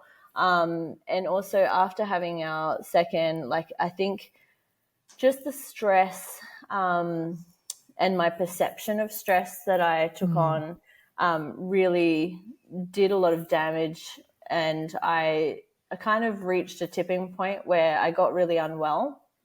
And I think it's so much easier to remain well than it is to get well from a place where you're unwell. It's kind of like when people talk about losing weight, gosh, it's easy to put on weight, but it's so hard to take it off. And I think that certainly I found once my body was, I guess, damaged and I experienced a lot of different symptoms and difficulties, it was only when I really started to understand the menstrual cycle and all this kind of stuff that I started to recognize this is a deeply female issue that I'm experiencing. I had a lot of hormonal imbalance, it was really, really interesting to start to put together the pieces of how I got quite unwell. And so I guess for context, there was a long period of time where we were just not in a place where we were ready to welcome another baby into our family. And I really worried for my mental health, to be honest. I really felt like I'd gone through so much and it was a struggle. And birth itself was something that, is such a consideration if you've had traumatic birth before. And I'd done a lot of work on that. But I think we kind of always just felt a third baby will come along, and then we just didn't prioritize that, and we didn't, it was never the right time. Yeah. And I know, and I'll say to other people, 100%, there's never the right time for anything. And I get that. But I think in my body, I knew that it wasn't the right time. We'd gone and done a lot of traveling. I didn't feel a sense of stability. And I think within myself, I was just craving this sense of stability and having a home. So yeah, it's really interesting because we went through a stage probably a year or so ago where we were just let's not worry. If it happens, it happens. Yeah. But because I fell pregnant very quickly with both of the children when I was, let's be honest, a lot younger. Yeah. I think I just assumed I'll probably just fall pregnant. And I'm the type of person who's just we'll deal with that when it comes, finally we were kind of let's just do it. Let's not think too much about it, and so, we didn't, I guess we weren't trying for a baby, but we weren't trying to prevent it either. Yeah. So we just kind of went along and were and I started to get this niggling feeling of oh, I want a baby. There was that level of disappointment, but also simultaneous relief sometimes, when I get a period and be oh, but because I know it's a big job, right? Yeah. So anyway, we came to live where we're living now on the sunny coast, and I just felt whilst we didn't feel 100% settled in a home of our own or anything, I felt okay, I've come home. This is where we want to be for our family, raising our family. And yes, it's always funny and surprising to see videos where people are oh my gosh, we're pregnant. Because you're well, did you not think that could happen? But I get it because it is always such a surprise, even if you were trying, it's just that, whoa, this is, it's a huge event. So, we went to Japan for just over a week earlier in the year in May. I expected that, my period would come, and we'd been so busy in the lead up to going, and I found it really stressful because we hadn't traveled overseas in a long time. I was trying to get everything organized. So when towards the end of our trip was when I was expecting it to come, and I thought, oh, that's going to be annoying while we're away. Anyway, it didn't come. And I thought to myself, oh, that's weird. But also I have been super stressed. I know that that's a common thing that happens, not for me. You think I would have been a little bit clued on at that point. But I was oh, it's probably just because I've been so stressed. So this is like living at large, but I was also so tired. Yeah. I remember because we were doing so much walking in Japan and I was like, I'm so exhausted. My boobs, sorry, Isaac, but they were, I had bought this bra. Like I don't wear wired bras or anything, but I was like, look, I need I just need like a bra, not a wired one, but just like something to, go out in a nice outfit. And I bought this bra, and then when we got there, put it on, I was like, this is way too tight. Like, why is this so tight? Hello? All the signs are pointing to something here. So by the time we got home, I think a couple of days, and we just moved into a new place. So it was wow, there was so much going on. And I said to my husband, so... oh, it's a bit weird. And I had this dream. I had this dream of this baby. The night we got back, it was so crazy. So much was going on. We didn't have any furniture because when we traveled, we kind of got rid of everything. We had to take our daughter to this thing that was on. It was 3-hour trip. So we were just so exhausted the night that we arrived back. And we ended up sleeping in the car of the garage because we didn't even have the bed set up. Oh, wow. So we were just got a pizza, ate pizza and fell asleep. And I'm telling you, I had the best sleep of my life in that car. I was so exhausted. And I'm normally such a light sleeper and I can't sleep unless everything's, nice. And I was just out for the count. And I had this dream of this baby. And it was so vivid. It was so real. And I said to my husband in the morning, I dreamt of this baby. And he's like, you're pregnant. And I was like, yeah, I think I might be. So I think later that day, he went to the shops. He's so blasé. He's so carefree. It's almost ridiculous where he'd gone to the shops with our son and came back and was like, here you go, and handed me a packet of pregnancy tests. And I was like, oh my gosh, what are you doing? You had him with you. He would have seen it. He's like, oh, he wasn't even paying attention. And because at this point I was thinking this is something that our kids are older. I'm going to have to actively, if I don't want to tell them straight away for any reason, I'm going to have to actively not hide it, but sort of just keep to myself. And I've really felt this strong desire to keep this pregnancy just to ourselves for some time. And so my intuition was don't do the test now. Wait, do it on the weekend, of a morning.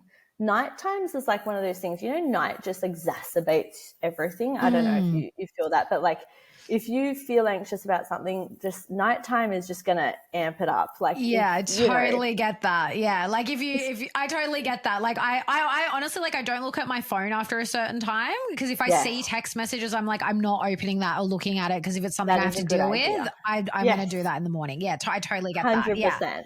And so I think I kind of went against that because I was too impatient and I went in the bathroom and I did the test and I came out and I said to my husband, I was like, should we film this? And then I'm not one of those people who's what do you call it? An influencer or a content creator. But I was kind of thinking just for ourselves. And he looked at me and was like, oh my gosh, why are we filming? And I was like, no, you're right. I don't know. It just seems everyone films it these days. I'm like, oh, yeah. So much of my parenting in the younger years is nothing was online. I never put much online. So I was like, I don't know, is this a thing? And he was just like, no.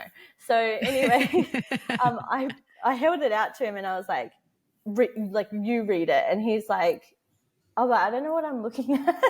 What does it mean? And the funny thing was previously when I've ever done pregnancy tests, and trust me, I've been through so many, I've had so many moments when the kids were little, I was like, oh, I must be pregnant. He's like, you're not buying another pregnancy test. It's so sensitive. I can't believe this. Just because you feel off today doesn't mean you're pregnant. But yeah, he's looking at this test and it was a different kind of style to the one that we used to get with the 2 lines. So it was a cross or something. Yeah. Anyway, he's like, I don't know what it means, babe. I'm like, oh, you're hopeless. I was like, oh my goodness, you can't even read the pregnancy test. So I turned it around and was like, oh, oh my gosh, we're pregnant. And he was like, duh, like, I'm pretty sure we've established that by now. Like, you know, I'm the type of person, like, I pretty much know as soon as I'm pregnant. Like, I kind of just, my body changes. It's pretty obvious. But I think I just was so not thinking of it. It was so bizarre. And so all of a sudden it just hit me. And I was like, oh my gosh, oh my gosh, oh my gosh. Like, whoa. And I started like hyperventilating, and I was like, and then I started crying. I was like, oh my gosh. And it was just such a huge thing. Yeah. Where, like, again, that duality of like, we deeply want this, but also, oh my gosh, Yeah. we literally have an 11 and a 9-year-old. Like, how's that gonna be? And I think I've always had, unfortunately, you know, this sense of pressure that like children should be within a certain age together. And I posted about the other day that like I had this expectation that I'd be raising 3 children like within a certain age range. And it's like, it's interesting where that has come from. I think perhaps because I'm one of 3, I'm the third born. It's like, and you know, as you were saying before, Alexa, like your mum was kind of older having you, but she was in her 20s. Yeah. My mum was 31 when she had me, and lots of my friends' mums, like lots of my friends were firstborns, and their mums were 20-something when they had them. And I came home one day and said to my mum, why did you have me so old? I was so genuine in my question, and she was just like laughed. And I was like, no, like I was thinking like, that's disgusting. Like I can't believe she would have done that. At 31. I know, it's funny, like when you're a kid and you think, I used to think 30s was so old, and now I'm like 34 and I'm like, that is not old. I know. Isn't it so funny? Like so many women are starting their mothering journeys so much later now that it's like, but for some reason too, I guess because my children are older, like I'm like, oh wow, I'm going to be like a younger mum and an older mum, like at the same time. Like this is really interesting to process. Yeah. And yeah, I said to my husband, like, oh wow, like how are we going to do this? This is crazy. And yeah, so it was overwhelming. It was so exciting. And then we just kind of kept it to ourselves for quite some time. And then for me too, like this is, you know, life's so funny because you're constantly being given opportunities to gain perspective on things. So I have been really fortunate, I guess, in the sense that both of my previous pregnancies have been very easy, I would say, like pretty textbook. And I have had friends who have had really challenging pregnancies for various reasons, like, you know, having HG, which is like the extreme sickness. And I always would just be like, yeah, I'm pretty fortunate. Like my body seems to like being pregnant. So I guess like I didn't really consider the idea that there would ever be anything within pregnancy that I would have to deal with, so to speak. Yeah. For me, it was, I guess, like I had really difficult and unfortunate circumstances surrounding both my births. So for me, it was like pregnancy's fine. Like it's nothing to even think about. It's more like the birth. And because my pregnancies had been so, I guess, like, you know, low risk, I didn't even consider going and getting like a blood test or anything. Like I was like, I know my body, I know I'm pregnant. Yeah. So it was really interesting that, I guess, you know, the experience of being pregnant, like I was, even though it was my 3rd pregnancy, I was quite naive. I definitely know women who have miscarried. And it is always I guess, a consideration sort of, but because I'd never experienced it before, it didn't really enter into my mind that could happen to me. I was like, you know, I'm healthy. Yeah. So I'm just trying to think. So yes, we kept it to ourselves. And I said to my husband, like, I really feel like, you know, it would be really nice to just share with people that are really close to us, like a little bit later down the track. And so I think, so my parents, it's so funny because they'd organized to like come and mind my kids later in the year after going on a big trip themselves. And so the way that I told them, like I rang them and said something about, I was like, oh, you know, we just wanted to give you something, like to say thank you for, you know, helping out and minding the kids. And then they were going off their face like, what are you talking about? Don't be ridiculous. You don't need to give us anything. I was like, no, it's fine. Like, it's just something little. Like, it hasn't even arrived yet. And they were like, what do you mean? And I was like, oh, we just thought, like, you know, why not just add like another grandkid? And they were like, what?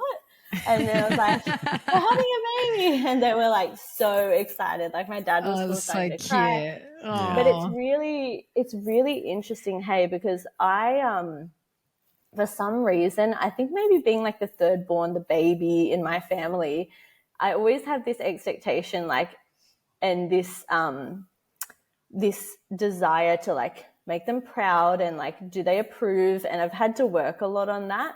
But I was really concerned about people's reactions to me having a baby. Like, I think sadly we have this perception too that like if you have a boy and a girl, like why do you want more children? And it's so bizarre because I was the third born after a girl and a boy, and my mum had shared with me, like people had said to her, oh, why are you having another one? And she was like, well, I don't think I'm going to get a different kind. But I think all of a sudden I felt like almost this weight of expectation upon me that, you know, are people going to be thinking that's a stupid decision? Like, why are you having a baby now? Like, you're so far into mothering now. Like, why would you go back? And it was really interesting to unravel and process like all these thoughts that were swirling around, all these feelings that kind of got churned up within me, where I was like, oof, I thought I dealt with this like part of myself, but obviously not, because it just really came up with a vengeance. Like, what are people going to think? Oh, you're an older mum, like, you know, you're a geriatric mum. And I was like, this is so bizarre. So I found it such a pleasant surprise that, like, particularly people who know us really well, they've always kind of known that there's this like third baby that's been on our hearts.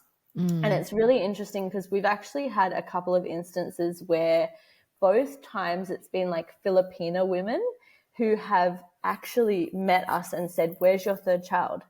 And I've been like, yeah. And I've been like, no, there's only two. And they're like, no, there's like, where's the other one? There's another one. You know? That's so interesting. Yeah. And one was like a midwife in the Philippines when we were there when the kids were little. And it was so bizarre. She was literally looking like, oh, where's the other child? And I said, we don't have another child. And she said, but there will be one. And I was like, okay. So yeah, it's always been like, I guess, just on my heart. But I started to think like, gosh, I am getting older. Like, it has been a long time since I had kids. So I kind of was like so surprised to all of a sudden be pregnant. And then my parents came to visit, and that evening after they had left, I went to the bathroom, and then I noticed that there was a bit of blood. And it's almost like, because as a woman, I'm sure you'll understand, Alexa, that like sometimes, like, you know, when your period comes, it's like, oh, and then, oh, that's right, you know. And I had that weird moment where, because I'm so used to that experience, I forgot for just a microsecond that I was pregnant, and I was like, oh, my period. And then I was like, wait, what? And all of a sudden I just found myself saying, no, this is not happening. And how far along were you at this point? So this is where it's interesting. So at that point, we had actually just told the kids. So I thought that we were, I think 11 weeks. Yeah. And so or 11 or even trimester. 12. So like almost, I think actually I thought that I was 12 at that point. We told the kids the week before. So I would have been 11 weeks then, thought I was 12 weeks. Like, I mean, coming into the second trimester, like, great. I started to feel good because I'd experienced a bit of like weird anxiety during the pregnancy too, which was interesting. So yeah, I thought, yes, I'm coming into the second trimester. And my mum also had shared with me, like, many, many times over the years that when she was pregnant, I think with me, that she'd bled. And lots of women that I know, it's actually quite a common experience to I have heard some that bleeding. too. Yeah, and spotting and stuff it can be. Yes. My sister-in-law, when she first fell pregnant, she's my sister-in-law's hilarious. I think she went through like, I don't know, boxes of pregnancy tests because she's just like, I have to know. And like she kept getting like faint lines. And she said the same thing happened for her where she spotted a little bit like very, very early on. Yeah. But she was still pregnant. And yeah, apparently that is quite normal. I've heard that from quite a few women. It is. And so partly I was trying to console myself with that thought. But to be honest with you, I think I knew. I think in my heart I knew that there was something that had been different. And it's a strange thing because I hadn't had, the blood test, and I'm not an early scan kind of gal. Like I usually have one scan sort of midway. So that wasn't even a consideration for me. But I said to a friend of mine, oh, what if there was nothing there? Like it was just this weird moment where, and she was like, don't say that. And I was like, no, but it's just that I've kind of told everyone, and like, I don't really have, I guess like, I think somewhere in my body, I knew that something was amiss. So I rang a friend of mine who'd actually recently had a miscarriage. And the strange thing was we had actually fallen pregnant at the same time. Oh, wow. I wasn't aware at first that she'd been pregnant, and she didn't know that I was. But she lost her baby, and she was excited for me and also grieving the loss of her baby. And then I rang her and said, I'm bleeding. And she was like, oh, come, like, let's go check it out. And my husband got so frantic. He was like, go check it out. I think almost like he probably felt this often for men, like this sense of helplessness. And also, I don't know if there was maybe a thought that like if something was happening that it could be stopped. And I think for me, almost there was no real great rush because I knew like if something was happening, I don't think that there's much that can be done. And I know that, we can find out what's happening and get some more clarity, but I don't necessarily think that there's much that can be done. So I did go to the hospital. I wanted to get some clarity and understand perhaps what could be happening. So I went there and I had a blood test and they did a urine test, and she said to me, look, you are pregnant, like definitely in the urine it's showing up, like the HCG levels are there. We'll do a blood test and just determine some more about, they ask you a bunch of questions. It was just such a strange place to be in. It's such a foreign place to be in, something that I had never experienced before. And I found my body was just involuntarily shaking throughout the whole process. And that's something that's quite common for me if I've undergone any shock or, and it's funny because I think like the nurses were saying, I'll get you a blanket. Like, you're cold. And I was like, no, it's just my body is just processing it. And for me, like, I think having learned a lot more about, I guess, like somatics and how the body works and shock and trauma, I needed to process it in that way physically. But it was probably very disconcerting for them because I was literally like, like on the bed. And they're like, you could sense also a lot of the time, depending who you're talking to, like their level of discomfort with what's going on for you. Absolutely. And so it was a really interesting kind of place to be in, to almost be trying to allay concerns from this caregiver, because I had this young nurse come in. She was lovely, but I could tell that she was deeply uncomfortable and didn't know what to say. And my understanding now is that they're hellishly lacking in experience in this area. Absolutely. And look, I knew nothing about it. I knew that in birthing, like, that's often, unfortunately, the case as well, about how to deal with and speak to people about things like trauma and grief. But she was sort of saying to me, like, where do you live? Do you live near the beach? And I'm like, girl, please, I'm literally losing my baby. Like, with respect. Yeah. I don't care. Yeah. But at the same time, like I felt bad for her because I could see she was so uncomfortable and so upset around what to do and say. And I was like, it's okay. It's okay. Like I think having had 2 children and being through a fair bit of medical adversity with those experiences, thankfully, like all I could think was, my gosh, imagine this was your first pregnancy experience. I cannot imagine like sitting there in this white room. And like for me, it was like, it's okay. I'm just here to seek some answers. And this is, you know, temporary. It's okay. I know I'm going to get through this. So yeah, I mean, it is kind of a long story, but I'll try and like condense it for you guys because I know we're probably limited for time.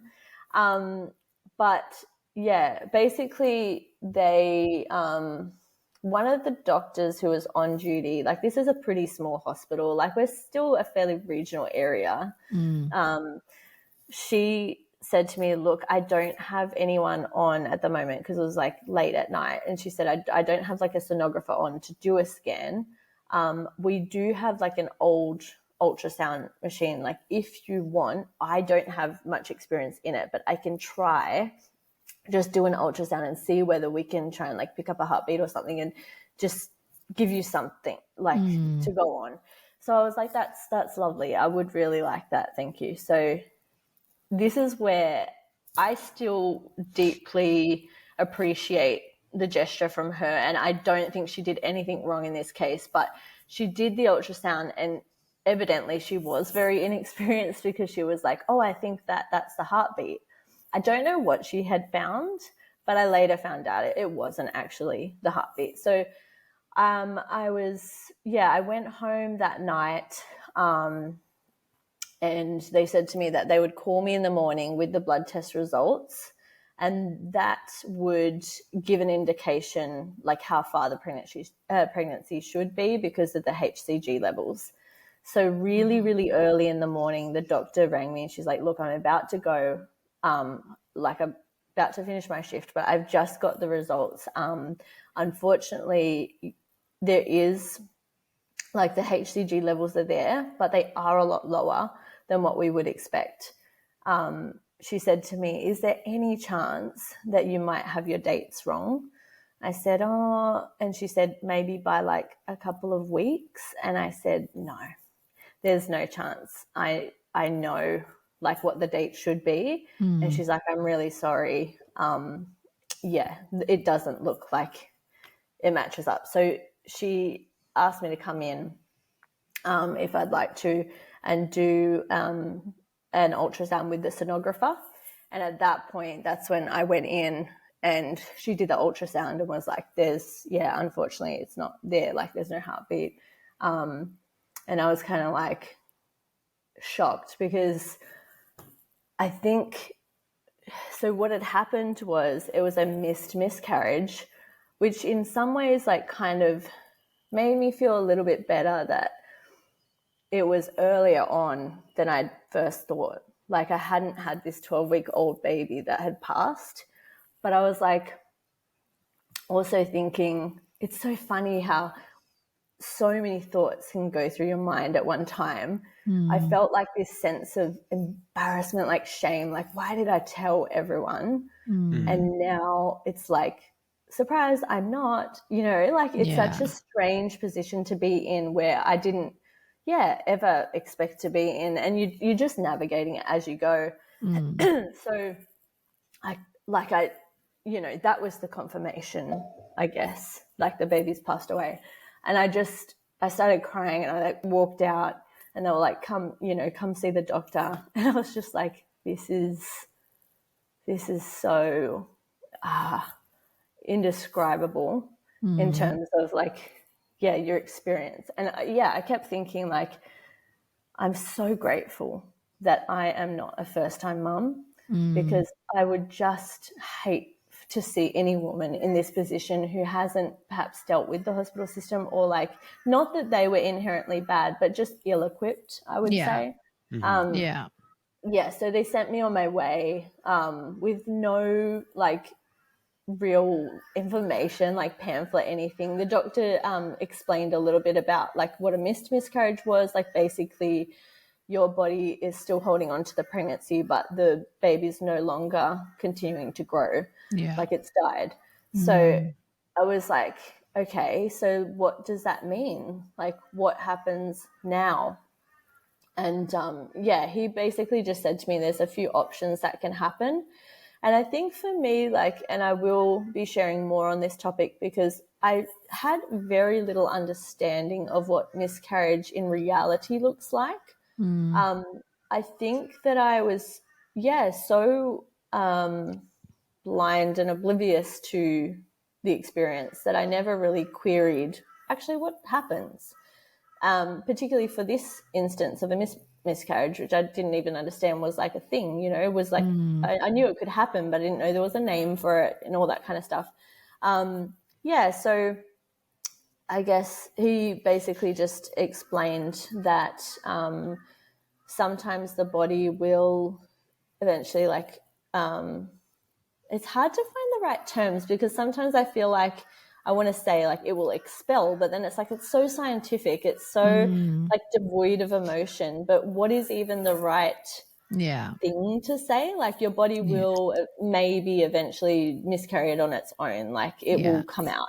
And I was like, okay, so and the other option, you know, some women will go in for a D&C at the hospital, dilatation and curetting, which I'm just like, you know, as like you were talking before about like these initiations. And I'm like, this is an initiation I did not sign up for. Like, I don't want to know this stuff. I don't want to go and research. I don't want to, you know, jump on the internet and look up like what are some herbs that I can use to maybe help this process, blah, blah, blah. I just don't want to have to do this, but it is what it is. So they said to me the early pregnancy loss team would give me a call and chat to me about it. And it was sort of nearing the weekend and they said, you know, they'll call you on Monday. And I was like, what do I do now? Like it's Thursday. So I was kind of like, it was such a weird time. So I left the hospital. We'd already told the children like there might be a problem with the baby. We're not sure. So they'd gone from this euphoria that they were going to be, you know, having a new baby sibling to all of a sudden, maybe you're not. And then the confirmation for that, like, actually, it's really sad, but the baby's passed away. They were so sad. I think that was the hardest part, like, in that journey of thinking, you know, I told them, like, I am responsible for this joy and sadness, even though you're not. It's kind of like, how could I have maybe done this better? Like, how can be in this moment, like, oh, maybe I could have been a better mother. Like, it's so wild to think that that's the thing that crosses your mind. But I was sort of like, oh, maybe I shouldn't have told them. Like, maybe I should have gotten a blood test or maybe I should have gotten a scan. But at the end of the day, like the doctor, the male doctor that I spoke to, he was really beautiful. And he said to me, regardless, even if you had got a scan or a test, like this could have happened and you not known later. So it doesn't really matter. So it was a really interesting experience because then what happened was I waited for this thing to happen, for this birth. And it was much like waiting for the births of my other children.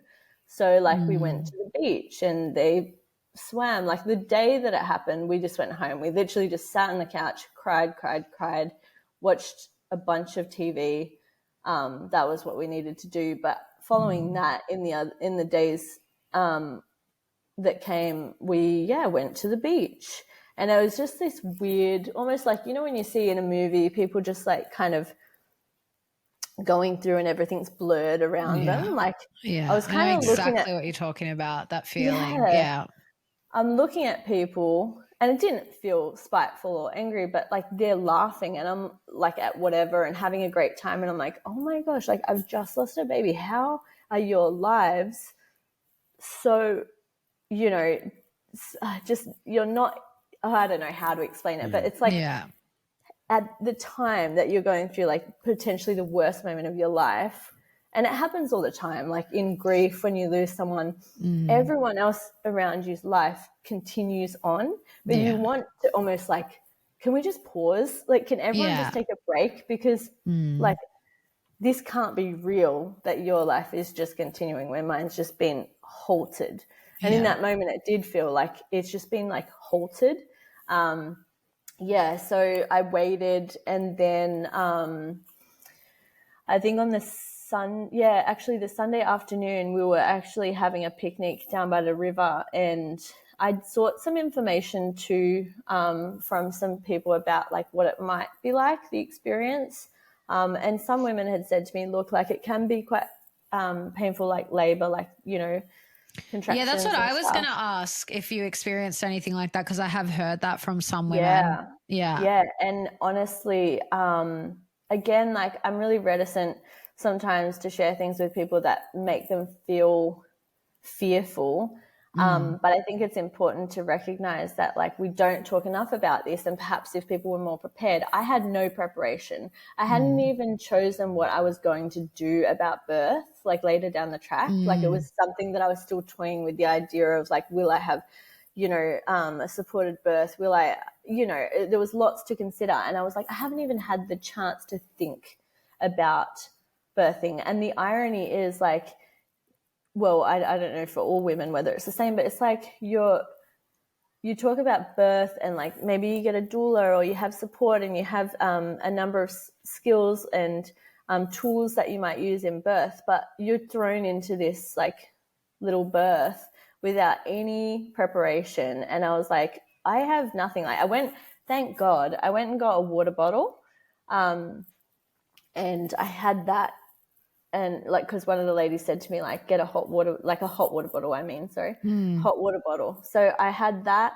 And the Sunday afternoon I had like crampings, and I said to my husband, like, oh, I think it's starting.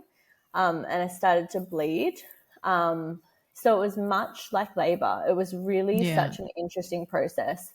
And for me, like my faith journey, like many people's, is, you know, it's been kind of like up and down. There's been different, I guess, times in my life where I feel like there's that thing where people say, you know, you only call on God when you need something. And I'd felt that strongly for myself, that, you know, it's that whole like, oh God, like, can you help me with this? Oh God, like I'm going through a tough time, please help me. But I felt like our faith had actually grown immensely prior to this. And it was really strange actually, because I fell pregnant just after having been baptized. Wow. So yeah, I was very much like, this is from God. Like, and so when I, you know, lost the baby, I almost expected myself to react in anger. And it didn't come, which I found strange, because when I had my two children's births, I really struggled to process them and have, you know, just honestly that understanding of why would this happen? Like how, you know, people talk about like your, you know, God's designed you for birth. And what happened, I can't explain it, because certainly for me, there wasn't a level of intervention that occurred that created that problem. Like I had a placental abruption, and labor was fine. Like it was only at that moment that it was like, this is a very severe emergency, category 1 or whatever you call it. So, you know, I think at the time I was so wrapped up in anger and grief that I really couldn't access gratitude. I had this healthy baby, but it was also this expectation like that is placed upon women, like be grateful you have a healthy baby. It's like, no, but there's other things to process. But this time around, it almost made me just immediately have, I guess, like a flashback and think, how grateful am I that I have these two beautiful children? This is really awful, but I'm so deeply grateful. I don't know what the plan is. I don't know why this has happened, and I will probably never know. But one thing is, I'm not going to blame myself, and I'm not going to blame God, because I don't feel like, you know, people often say like, well, if God was loving, God wouldn't allow this to happen. And I'm like, I actually don't have much knowledge of, I think as humans, we like to feel like we know things and we like to get to the bottom of things and research. And I'm such a heavy researcher. So it's taken me many years to learn to surrender to lack of knowledge on things. Yeah. And at that moment, it's so weird. And I know it might sound strange to people, even of faith, because if someone had told me this years ago, I'd be like, that's spiritual bypassing. But I was literally going through a miscarriage saying, thank you, God. Thank you, God. And it was coming out of my mouth. And I was like, what? What are you talking about? Like, that is bizarre. But it was just this innate spiritual expression. Thank you. I surrender to this experience. I understand that there's more to this story than I can comprehend right now. Yeah. So yeah, it was physically very difficult. I labored. I had the hot water bottle. I said to my husband, have we got any pain relief? Because this is really excruciating. He was like rummaging around trying to find stuff.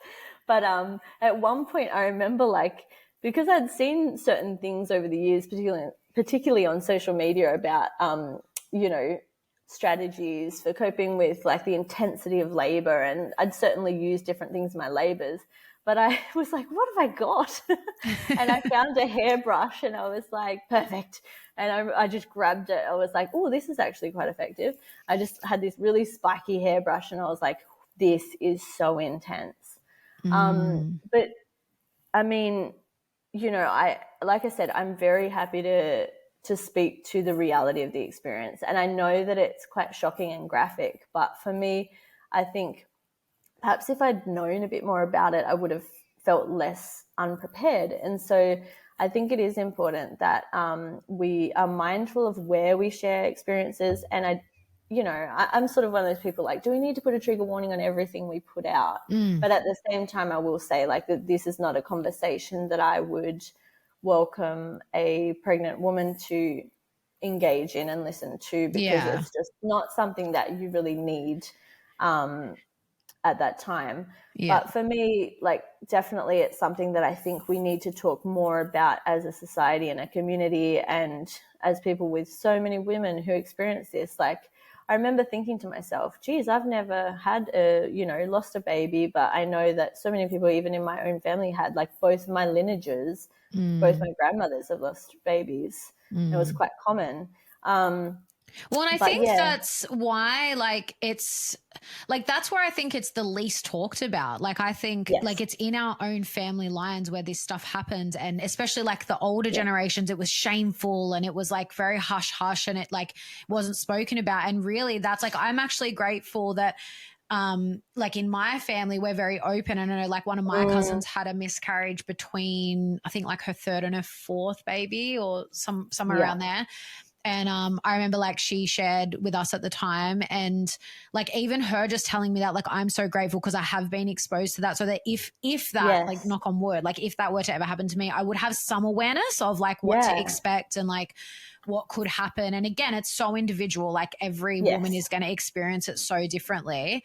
And, we were just talking off air before we started about Alyssa Rafidi and her experience. And I actually really would love to get her on the show to speak about it, because she has done podcasts about it. And long story short, for people that don't know her story, but she basically gave birth at full term, but to a stillborn that she knew had passed, but she just wanted to like let her body, just go through what it needed to naturally and at its own time. And like, even listening to your story, Leah, like I'm just like, I'm tearing up listening, because I know that feeling of just wanting to be pregnant and getting your period. And so I can only imagine like actually falling pregnant and then bleeding and like it being so intense and like, that baby's passing. Yeah. Like I just can't I just can't imagine what that is like. And so to not only go through that and like give yourself that grace and not blame yourself. And because I could and I think that's so normal for so many women. Like that's the first thing is like, I did something wrong. There's something wrong with my body. There's something wrong with me. I said the wrong thing. Like, You know, like, you know, there was, you know, because like you said, like at first you were just like, oh, we're so happy, but oh my gosh, like this is a lot. Yeah. And like even that I can imagine would be like, oh, did I wish this because I was Yes. so like there's, yeah, like you said, there's so many things that are going to be like running through your mind. But again, like that's what I was thinking about with you in particular, because you work with other women and do this. Like I feel like for you, this is like, you know, on the topic of initiations, like this is just for you, I think is going to be able to deepen your work with women. Like I always say it on this show, like often our greatest challenges become our greatest strengths. And like, I really do believe that in a big way. And I think sometimes these things happen so that we do have that personal life experience so that we can then support others through that, whatever that is that they're also going through, or, you know, might need support in some way. And I don't know how you feel about that, but like, you know, bird's eye view, I'm like, it wouldn't surprise me if this was like, you know, something that you had to go through so that you can then support other women through that in your work that you do. Oh, 100%. And I think often that, you know, pain is such a catalyst for transformation. And for me, potentially I would have always worked with women and mothers, but I don't think I would have had that level of compassion and understanding, that empathy, unless I'd been through even just those birth trauma experiences where I get it and I'm not preaching at you, I'm understanding and I'm meeting you where you're at. And I spoke to my mom after this happened, because then it went on, like I did birth, again, it's hard, like what do you call it? I did birth product. I birthed my little baby and the placenta, like there was nothing to be seen of a baby. It was so tiny. But we went through the process of, you know, grieving that, and we planted it with one of our plants at home, and we talked about about it with our children, and I offered, like, I'm not there to, you know, force them or traumatize them, but I was like, if you want to look at it, you can. I caught in the shower, which is amazing too, because from the context of having been a woman who's been who has undergone a C-section and has, like, actually both times, that's a whole different story, but both times not been present through the actual birth of her children, for me to stand in the shower, my body told me, get in the shower. I knew in that moment I have to be in the shower. Like I knew it was coming. It's like this incredible synchronicity in your body. You know, like you just know your body. It even if you've never experienced it before, it's something unreal that my body was like, get up, it's time. Like I was laying in the bed and I was like half asleep resting at one point, like it had subsided, and it was like, it's time. It was birth time. It was a birth. So I ran to the shower and I caught what came out, and it was so empowering. Like it's so interesting that, like, despite the grief and sadness, I was also blessed with this experience that I was like, I've birthed. I have done it. Like I've birthed, and it might sound strange, but it was actually so beautiful and empowering to be present there, to be at home with my husband. Like I looked at him at one point through the shower and I was like, this is so cruel. And he was like, I know.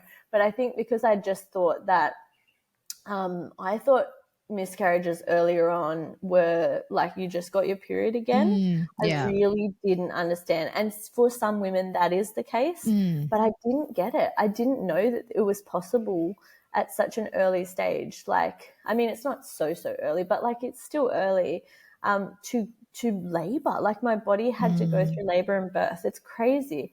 And then I had a postpartum period, like I bled and I had to lay in bed and, you know, just rest. Which many women aren't afforded that privilege, unfortunately. So, so going back to your question of like, do I feel like this kind of furthers my work? Absolutely. And I think even right at the moment that it was happening, I just saw a greater plan, and I was like, not like, oh great, I'm going to create content. This is, you know, let's monetize this experience. Like that's not my intention at all. I was like, this has given me such insight and compassion that it's impossible that this is not going to impact on the work that I do.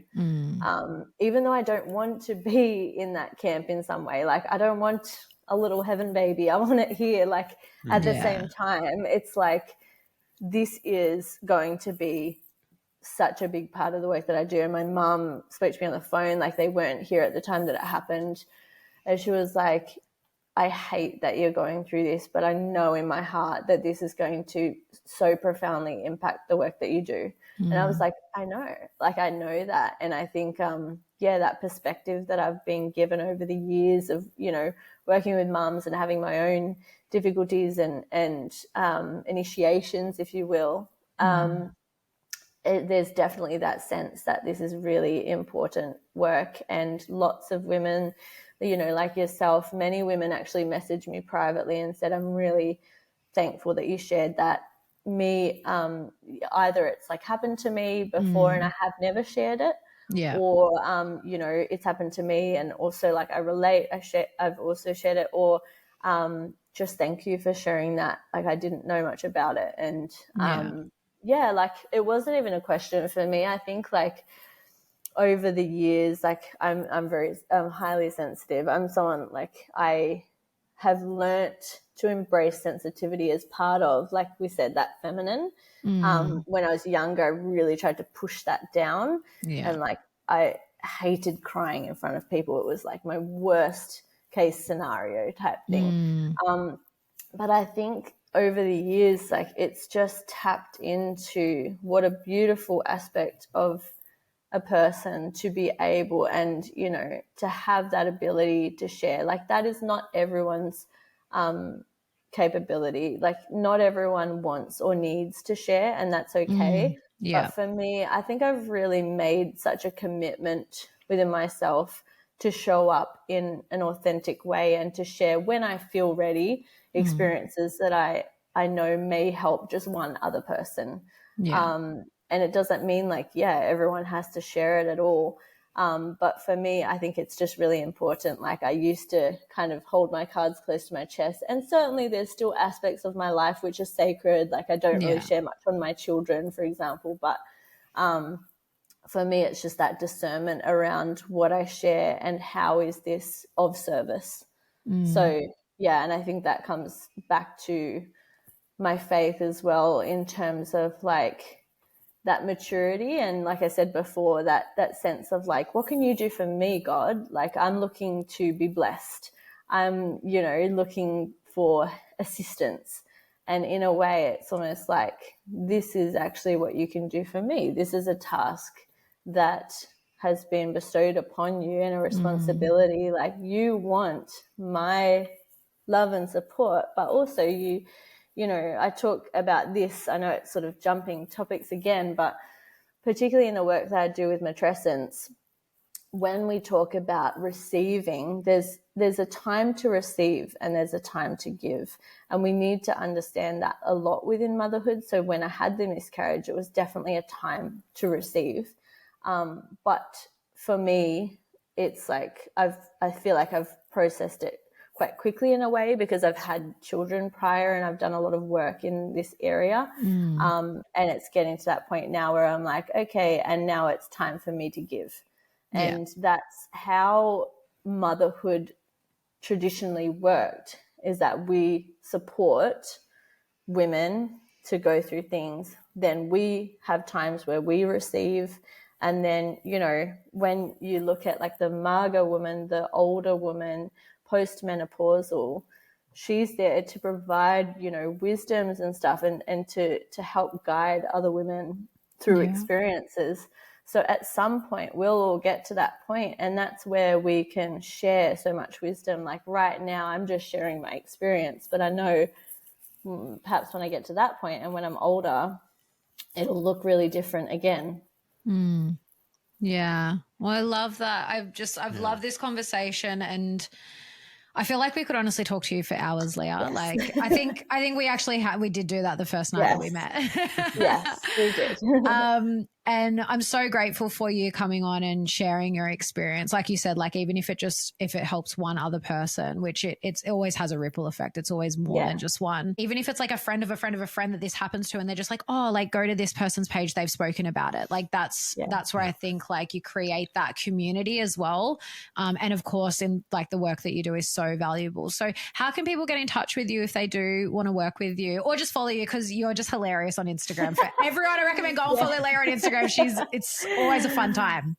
Yeah, I always bring humor into things. And I kind of lost that sense of humor for a little while in motherhood. I was like, this is serious business. And I was like, hang on, why are we not happy and having fun with this?